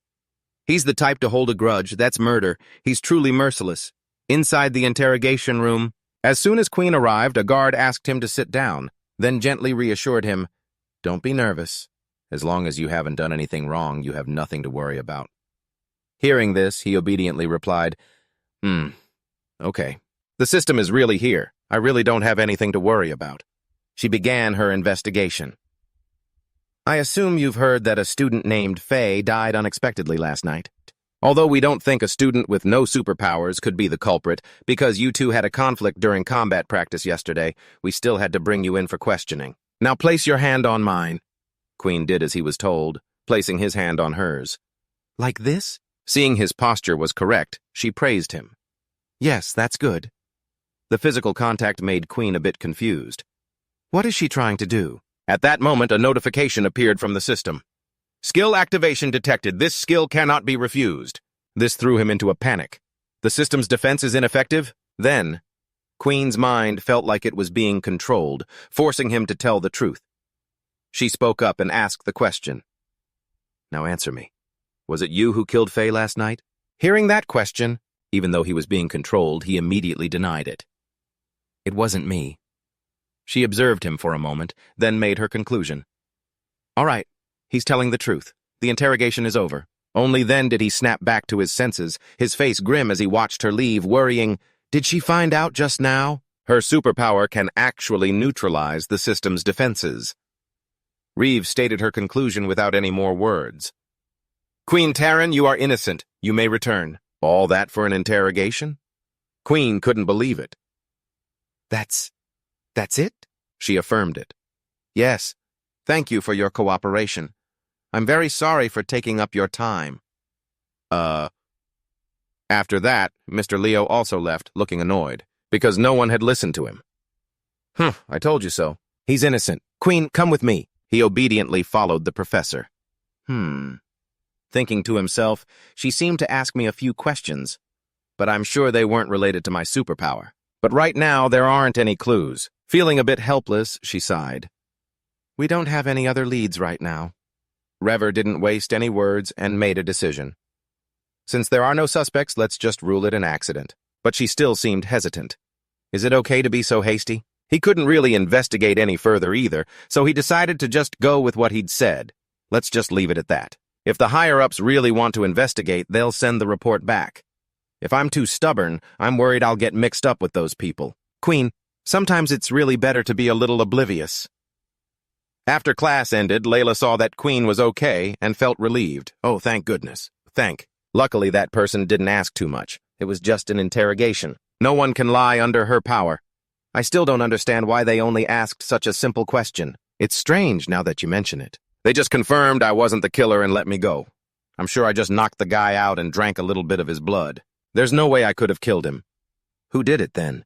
That made him wonder. It seemed like she had noticed something which confused him. What's wrong? Layla pointed ahead, getting his attention. Isn't that your roommate? He followed her gaze. He felt a bit awkward just then. Why is he with those guys? Over here, Mac slung his arm around Peter and asked, "You think so too, right?" Being a coward, he could only force a smile and reply, yeah, that's right. Ha ha. Worried he was in trouble, he called out from a distance, "Peter!" He was afraid that group was bullying Peter, so Quinn rushed over, wanting to help. "They must be threatening him. Wait here for me." But Layla firmly stopped him from going. "Wait, look over there. Another one of your good friends is heading over." Just then, Golden, worried Peter was in trouble, approached to help. "Peter, are you in any trouble?" Seeing him, Peter called out shakily, "Golden!" Mac suddenly scoffed. Seriously, what's this guy talking about? What trouble could he be in hanging out with us? Right, Peter, my man? Under that pressure, he could only agree. Yeah. He was worried that Peter would get into trouble if he went with this group. So Golden immediately insisted, Peter, let's go have lunch together. But Jelly, like a guard dog, blocked him. Hey, you're really annoying. Can't you see we're already eating together? What's the matter?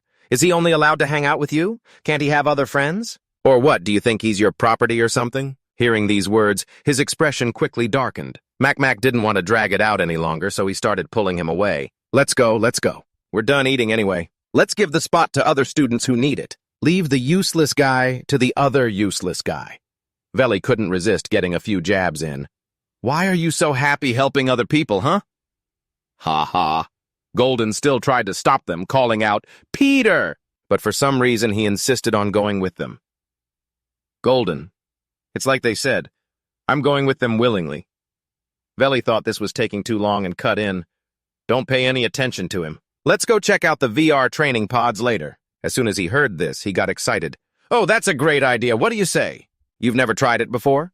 Peter confirmed it. That's right. I've never been. Just then, Quinn ran up, calling out to Golden. Golden was watching them go, his face full of worry. Quinn, you saw that, didn't you? I thought Peter was in trouble, but he himself said that wasn't the case. I don't mind him making new friends, but I have a feeling those guys aren't that nice. Quinn felt the same way. I have the same feeling. Let's ask him about it tonight when we get back to the dorm. Suddenly, Layla appeared, chiming in with a teasing tone aimed at Golden. Oh, is that so? Layla, I feel like you're still quite bothered by him making new friends. Things are already so awkward and she just has to stir the pot, leaving me with no idea how to handle this. Seeing that his animosity with Layla hadn't subsided, he tried to apologize again. Layla, I know there have been some misunderstandings between us. I truly want to apologize to you. But she turned away, unwilling to listen. There's no need. If you're truly sorry, then keep your distance from me. That's what I want most. Honestly, Golden has been acting too suspiciously lately.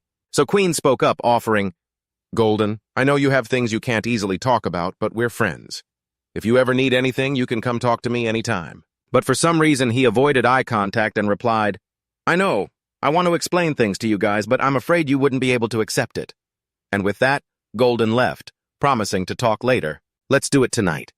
We'll wait for Peter to get back, and we'll all talk it out properly. The thought that all the knots could be untangled tonight lifted his spirits. Yeah, see you tonight. Layla, who had overheard, was left speechless. Such deep brotherly love. Are you planning to tell them your secret too? Faced with this question, Quinn got a little flustered. That? I'll just cross that bridge when I come to it. But that night, Quinn waited until morning, and neither of them came back. They weren't answering their phones or replying to messages. Could something have happened? But even so, he still had to go to class. He had to go to school. If they're still not in class, I'll report it to the military. Just as he arrived at school, he heard an announcement. All first-year cadets please proceed to the auditorium. Hearing the announcement, the cadets gathered noisily in front of the auditorium. Is there some kind of special event in the auditorium? Haven't heard anything about it. Oh well, at least we don't have to go to class. Let's go. Layla, arriving later, also didn't know what was happening, so she approached Quinn to ask, What's going on in the auditorium? But it seemed he didn't know either. I have no idea. But Golden and Peter didn't come back last night. I'm worried this might have something to do with them. Seeing how worried he was, she immediately reassured him. Don't overthink it. Let's go over there and see what's happening. Inside the auditorium, they could still hear the chatter of many cadets. What is this? Is there a performance? Who would be performing? Are they going to call up the upperclassmen to perform? Or maybe the officers will put on a show for you. Feels more like we're here to listen to a lecture from the leadership. So what? If the leadership lectures you, it means they think you're important. Don't be ungrateful. Ha ha ha, give me a break. I'd rather be in class than listen to the leadership ramble on. He stepped into the auditorium but didn't see any teachers there. This made Layla a bit anxious. Hey, something's not right. There aren't any teachers here. He too seemed to feel that something was strange. The front was filled with upperclassmen. From the crowd, Quinn even spotted Jaylee. Jaylee? Why is he standing with the second-year cadets? Just then the show began. A spotlight hit Mac as he stepped onto the stage to speak. Welcome all of you here today. I have prepared a special activity for everyone. You can look forward to it. As soon as they heard special activity, the cadets started buzzing. He said a special activity. You think he's bringing in a celebrity? No way. Oh, this is a military academy. He paid no mind to the chatter and continued. I believe you all know that this school has always had certain precious systems.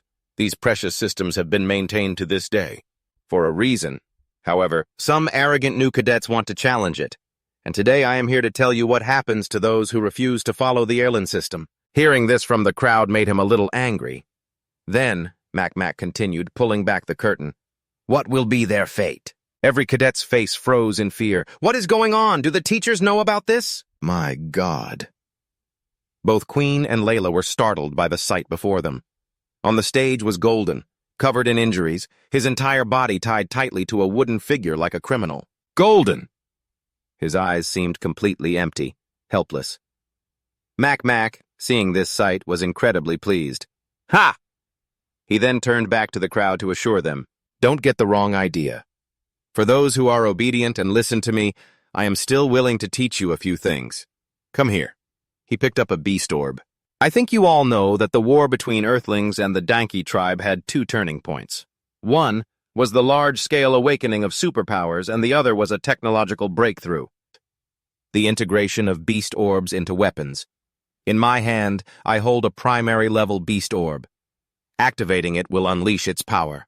The higher the grade of the beast orb used to forge a weapon, the greater the power it will unleash. So today, you will learn how to activate and use these weapons. His sheer insolence made him clench his teeth in anger. How dare he gather everyone in the auditorium and brazenly do something like this? Isn't he afraid the academy will hold him accountable? Suddenly, a brave cadet raised his hand and spoke up. Sorry to interrupt, but may I ask which teacher authorized you to teach us? Even if that were the case, first-year students shouldn't be learning these things. And what's the deal with that student who's tied up over there? Hearing those questions, Jaylee turned around, annoyed. He then punched the cadet straight in the face and questioned him. You little brat. You should have learned to keep your mouth shut. After the beatdown, Momo asked again, My dear fellow students, any other questions? But it seemed everyone was silent, terrified by the punch he'd just thrown. Seeing how obedient they all were, he couldn't help but praise them. Very good. Momo held up a spirit beast sphere as light quickly gathered inside it. Remember, you all need to focus on this sphere. Imagine it's a part of your body and channel your power into it. When the sphere changes color, it means you've successfully activated it. Next, you just have to throw it and hit the target. Simple, right? The students below whispered among themselves, the target he's talking about. Could it be another student? Another immediately confirmed, it must be. Isn't he openly forcing us to be the villains? Sensing the students had a lot to say, Momo immediately called someone up. You, the girl over there, you demonstrate first. Suddenly being called out, Xiaolin was stunned. Huh? Me? She didn't dare to attack Golden, so she refused. No, I can't. Momo immediately let out a frustrated sigh. Honestly, you only get one chance. If you can't do it, I'll have no other choice. As soon as he finished speaking, he threw the crystal sphere right at Xiaolin. It sent her falling to the ground, coughing up blood in agony. The student next to her cried out her name in worry. Xiaolin! After dealing with Xiaolin, he ran a hand through his hair, showing his displeasure. What's wrong with you first years? I've already told you people and you still don't get it? When I tell you to do something, you do it. Understand? Yes, sir. And so Jelly quickly handed a sphere to that student. Hurry up! It's your turn. Faced with this coercion, the student hesitated for a moment. Huh? Yes. Then Momo spoke cheerfully. I hope you can perform better. Everyone is watching, you know. And so, to save his own skin, the student had no choice but to comply. Golden, I'm sorry. As he finished speaking, the sphere flew straight into Golden's stomach. Seeing this, Momo was very pleased. Ha ha ha, see that? That's how it's done, wasn't that easy? So who's next? Layla was extremely worried, afraid something would happen to Golden, but she had no solution. Those bastards. They're so shameless. Queen, we have to find a chance to break out of here. Let's contact the supervising teacher. We can go find Mr. Rio first. He definitely won't just stand by and watch. Meanwhile, as Momo was about to pick the next person, he said, If no one volunteers, I'll just pick someone at random, okay? But then Queen strode forward, leaving Layla bewildered. She tried to stop him. Queen, what are you doing? Hey! Queen walked up, wanting to take a sphere. I'll go first. I want to try. Seeing him volunteer, Momo felt that things were suddenly getting more interesting. "You're his dorm roommate, aren't you? This is interesting indeed." Veli told him to give the spirit beast sphere to him. So Jelly, like a loyal dog, handed the sphere over. "Yes, sir." Queen took the sphere and gave an incredibly innocent smile. But what no one expected was, his expression was now incredibly sinister. The other students below who witnessed Queen's shameless act couldn't help but whisper among themselves. "What's the meaning of this? Isn't that guy really close with Golden?" "Yeah." "For him to step up now, is he in a hurry to surrender to the second years? Look at that bootlicking expression on his face. And after Golden always looked out for him, how disgusting. First grade trash. I didn't expect his character to be trash too. Revolting." Momo acted magnanimously and urged him on. "Hurry up and activate it. Don't mind what others think." He looked at the sphere in his hand and formulated a plan. "I need to deal with these guys in the shortest amount of time. The toughest one is this level 6 guy. That level 4 Jelly is also a problem. He seems to be on high alert right now." Then he noticed the others. Besides them, there are 8 second years surrounding us. 2 of them are guarding Golden. Although we have the advantage in numbers, everyone is terrified. Someone needs to step up and lead. The most powerful one is Eileen. Let's give it a shot. Queen, not having taken any action yet, was starting to annoy Momo.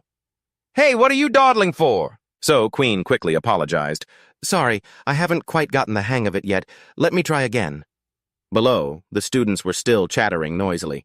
"Geez, someone with no talent is such a pain. He can't even activate a weapon properly. He'd be better off dropping out and doing something else." At that moment, a system notification appeared. System notification. Low-tier weapon. Spirit Beast Sphere. Upon activation, attack plus 5%. Activate? He saw it and immediately thought with suspicion, "I can use the system to activate this thing too?" Then, without hesitation, he activated it. A stream of light immediately converged on the sphere, startling Momo. "What is this? This brightness?" He fully activated the beast ball. How is that possible? Isn't he supposed to be powerless? Besides, he's only level 1. Before I throw this ball in my hand, I still have a few words to say. I have something to say to everyone. Why do we want to have superpowers? Gordon, his eyes now open, saw him walking closer and wanted to stop Queen.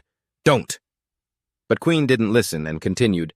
"Why does everyone train themselves to the point of exhaustion like this? Isn't it so we can protect the people around us?" Then he threw the ball without hesitation. Mac, seeming impatient, ordered, "What are you standing there for? Get him for me!" As the students panicked and screamed, "Ah!" Queen took the chance to run. "Get out of the way! Get out of the way!" But as he got near the stage, he was blocked by Jelly. "This guy just never learns. You think you can get away?" Queen didn't have much time to worry about things like that, so he picked up another ball, then threw it at Jelly, annoying him. "You think you can hit me with that? How naive." While Jelly dodged, it hit someone else, which made him even more gleeful. But it hit someone else. Seeing this, he spoke with contempt. The second years are completely useless." Seeing that no one was making a move, Mac shouted, urging on the first years. "Everyone get him! Don't let him escape!" Faced with these arrogant demands, that student hesitated slightly, but Layla retorted loudly, "Why should we listen to you? Just because you know how to use violence against others?" So he wasted no more words and was about to attack the students. "Fine. If that's how it's going to be, then I won't be holding back anymore. Anyone who disobeys my orders will be attacked." And just as he said, one of them used their water ability to attack the stands. But luckily, it was blocked by a sheet of ice. "Here." Ellen stepped forward, taking charge. "I didn't want to interfere, but you attacked me first." Seeing their ability blocked made the two of them angry, gritting their teeth. "Who is that? All of my attacks were frozen." She didn't waste words and introduced herself. "It's Aylin Hiley." As soon as they heard the name, the two of them immediately recognized her. "I know her. A level 5 ice-type morph ability. Her attribute counters mine." Then let's team up. After that, the two of them continuously attacked her, but it was all neutralized. The other guy used an earth ability to attack. "She can transform water, but what about rocks? Let's see what she does now." "You think you can beat all of us by yourself?" But what that guy didn't expect was that there were still others. At that moment, 2 arrows flew in, sticking straight into the ground. Layla was no longer competing with her now. Instead, she was ready to fight side by side. She's not alone. Peter, seeing the chaotic situation, could only hide in a corner, trembling, and constantly blaming himself. It's all my fault. It's all my fault. It's all my fault. Earlier, he had followed Mac to the hall, not knowing the conspiracy hidden within. Hey, didn't you say we were going to the VR training room? Why are we at the auditorium? When asked, he just smirked nonchalantly. Yeah, and then revealed everything. Because some guy was following us. I'm talking about you, Gordon. At that moment, Gordon also appeared, but he was surrounded by students. Worried something would happen to Peter, he made a decision. Peter, I'm sorry. I got you involved in this. Run. But he wouldn't let him go so easily. Trying to leave? You dared to lay a hand on one of our guys. We have to settle this score with you. Hearing this, Gordon immediately demanded, if you have a problem, take it up with me. Don't touch Peter! This made Peter panic. Gordon! But as he shouted, go! Just go! Go! He was beaten down by those guys. Mac, witnessing this, seemed very pleased. You have no business here anymore. If you don't want to die, shut your mouth. And Peter, seeing Gordon captured because of him, trembled. I'm the one who got Gordon hurt, facing those high-level guys. I don't even have the courage to fight back. I'm such a coward. While he was blaming himself, he heard Queen's shout echo. Over here, you bastard! Queen was outside, fighting Jelly head-on with all his might. So what if you're a high level? You scumbags don't think I'm afraid of you. That confrontation made Peter wonder why. Why can Queen face those guys directly? And me? Am I just going to be like this forever? Is there nothing I can do? Meanwhile, Queen, after fighting for a while, was drenched in sweat. A level 4 ability user is on a completely different level from the guys before, even though his ability looks ordinary, but in a real fight, he's much stronger than me. So, taking advantage of the moment, he inspected Jelly Brad. Health 25 out of 25. Race, human. Ability, hardening. Blood type, B positive. Whether it's close combat or localized defense, he has almost no weaknesses. Even his long-range attacks are this varied. Is this the difference in our fighting skills? Damn it. If only. If only someone would teach me how to use my abilities. With that wish. Queen was transported into a blood-red space. Huh? What is this? A system with 2 glowing eyes activated. A notification suddenly appeared, leaving Queen completely confused. Request to activate combat training module. Current level, close combat level 1. A combat training module? Why does it always show up right when I'm in the middle of a fight? 2. At the same time, a vampire appeared and spoke, clarifying what he was wondering about. Time in this space does not flow the same as in the outside world. The sudden appearance made him jump. Whoa! The man smiled welcomingly. Welcome to the beginner's hand-to-hand combat course. I don't know how long it's been. If you can see me, that means you have become one of us. But after a moment of observation, Queen noticed a problem. He's not a real person. Is this a projection? So he spoke up, expressing his confusion. You mean a vampire? But the vampire didn't react, simply reciting a pre-programmed script. For the first lesson, I will teach you 2 hand-to-hand combat skills. Seeing the man didn't react to his words left him stunned. Can't he hear me at all? But it's fine. I need to learn some skills right now anyway. The vampire extended his hand. These 2 skills, one for offense and one for defense, complement each other. First is the defensive skill, named Quick Step. After learning it, Queen immediately used the skill in his fight with Jelly. Jelly couldn't land a hit, which confused him. How is this kid dodging all of my attacks? Could it be that he's been hiding his true strength all this time? Quick Step lets me teleport within a 5-meter range. The only problem is that it consumes a lot of stamina. In my current state, I can only use it 2 more times at most. Quick Step uses remaining 2. Seeing him dodge so easily, Jelly continued his assault, not forgetting to taunt him. Don't get cocky. With your stamina, let's see how long you can last. Quick Step uses remaining 1. Hearing that Jelly had noticed his weakness, he couldn't help but sigh. He's a sharp one, but this last use will be enough. So Queen seized the opportunity and threw a punch, landing it right in his stomach. But at that exact moment, he managed to use hardening to defend, which made him more arrogant than ever. Ha! I told you, you just don't learn, do you? Before he could finish his sentence, a wave of pain hit him. This pain was also caused by what the vampire had taught him. As for the offensive skill, It is the threaded punch. It can only be combined with other attack skills. The attack power will be doubled. At that moment, he poured his strength forward. 1. Use Bloodblade Pursuit, magnifying the pain several times over. Jelly was sent flying several meters away, leaving all the other students in disbelief. Jelly was defeated. Everyone was shocked by the unexpected sight. Are you crazy? How could a guy with no ability beat Jelly? The system immediately issued a quest. System quest. Defeat Jellybrad.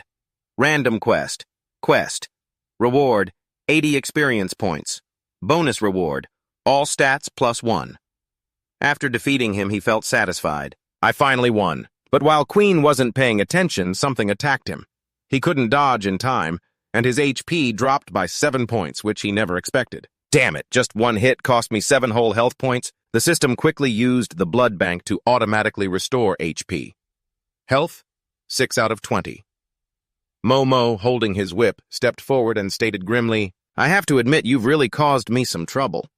I don't know how you did it, but once I get involved personally, it all ends here. Upon hearing those bold words, Quinn couldn't help but scoff. Oh, you sure talk like a big shot. The words had barely left his mouth when another explosive attack sent him flying. He used Quickstep just in time to dodge. This guy, his power, is terrifying. I absolutely cannot get hit again. At that moment, he immediately used Bloodblade to attack, only to see the man reveal a disdainful look. When Quinn attacked, he vanished again, leaving him in disbelief. It didn't hit. Before he could react, Momo beat him to a pulp once more. After those last few exchanges, he was truly exhausted. It's strange. He always seems to be one step ahead of me, as if he can predict my every move. My stamina is almost at its limit. I only have one more use of Quickstep, and my blood bank is nearly empty. Am I really going to die here today? I really can't even manage a smile anymore. Meanwhile, Layla was still fighting hard, but just then, a blade of water cut her, leaving a large gash on her arm. He slowly approached, sneering. Oh? Why don't you keep using that bow and arrow of yours? Right now, she was completely helpless, muttering, You damn bastard, don't get so cocky. From behind, Golden started shouting, Hey, let me go! He kept urging her, Hurry up, just touch me for a second, that's all it takes. His words made no sense to Layla. Huh? What is he talking about at a time like this? This pervert. Seeing her hesitation only made Golden more irritated. What are you thinking about? Just touch me anywhere. Hurry up, I have to go help Quinn, he snapped. Layla reached out and touched him. Like this? All right. And with that, his power was restored. Okay, it's done. For some reason, Golden staggered and started cursing himself. You useless piece of trash. You couldn't even escape something like this. It's because that bastard's power is too weak. Shut up, all of you. If you want to help, then let me handle it. Watching this, she couldn't help but conclude, he really is a pervert. Suddenly, he fell silent. Seeing Golden quiet like that, the other guy approached with a look of contempt. Well, this is interesting. What can you possibly do now that it's come to this? Layla was genuinely worried about his current state. I'm afraid that twisted split personality of his is acting up again. Suddenly, he let out a fierce roar and shattered the ropes binding his hands. The others couldn't believe it. What? He broke free? He actually escaped the binding puppet jutsu? He stomped hard on the ground, then leaped high into the air, charging right at Mac with a furious killing intent. His face showed he was seemingly thrilled. Dan have finally returned. Seeing that Golden had broken his restraints, Mac sneered at his previous mistake. So you've escaped already? But one must learn from their experiences. Don't you remember what happened the last time you came looking for a fight with me? Faced with such mockery, Golden couldn't keep his cool. Is beating a weakling something to be proud of? I'm not like Golden. I'm not so easy to mess with. So it was his second personality speaking. His way of talking made the man completely confused. Huh? I have no idea what you're talking about, but it doesn't matter. As soon as he finished speaking, he charged forward. Die! Faced with the attack, Golden remained completely unfazed. He swiftly caught the whip without taking any damage. Mac witnessed this new strength. His guard immediately went up. This guy's power, it's on a whole other level. Not wanting Quinn to get tangled up with him any longer, Golden stepped in. Quinn, leave this to me. Go help the others. He saw that Golden was able to catch the whip. He agreed immediately, but didn't forget to add a warning. All right, be careful. His ability is really strange. Golden, well aware, replied, I know. Mac quickly retracted his whip. You haven't learned your lesson, have you? Then I'll have to teach you again. Golden didn't waste words and immediately used the power he received from Layla. Then both sides quickly launched attacks at each other. Faced with these assaults, he dodged as effortlessly as a feather, while Golden, instead of dodging, used his power to grab the whip and slam it into the ground. They were playing so dirty that another guy launched a sneak attack. Got him! But it's hard to say how successful it was when Golden took him down in one hit. Mac saw it was just the same old tricks and wasn't very interested. Nothing new, huh? You're going to try shooting me with those beast crystals again, aren't you? But Golden didn't seem to care whether he was interested or not. He attacked relentlessly, but every single blow was easily dodged by him. You know full well this move is useless against me. Quinn was helping the others, but he was still keeping an eye on the fight between Mac and Golden. Even before Golden shoots the beast crystals, he already knows, and he's able to dodge perfectly every time. Could that guy's ability be precognition? With his quick mind, he finally realized his true ability. Golden didn't want to waste any more words on him, so he just focused on fighting. Who cares if you know what I'm going to do? The thing I've been wanting to do. Until now, Mac had been very confident, but now he was speechless with shock. He never expected that those beast crystals had surrounded him from all 4 sides and 8 directions. The point is, even if you know, you can't stop it. In this life-or-death situation, he finally understood the meaning behind Golden's earlier actions. Those beast crystals he shot before, could it be he intentionally missed? But even so, he refused to admit defeat. Still too naive. Don't think all I can do is dodge. Just then, someone launched a sneak attack with water blades, making it impossible for him to avoid. And he took the full brunt of the damage. Drops of blood mixed with the water and fell to the ground. But Mac was completely unharmed and even burst out laughing. Ha ha ha ha, my mistake, I was careless. I never thought you'd be hiding a trump card like this. To think you can use 2 types of powers at the same time.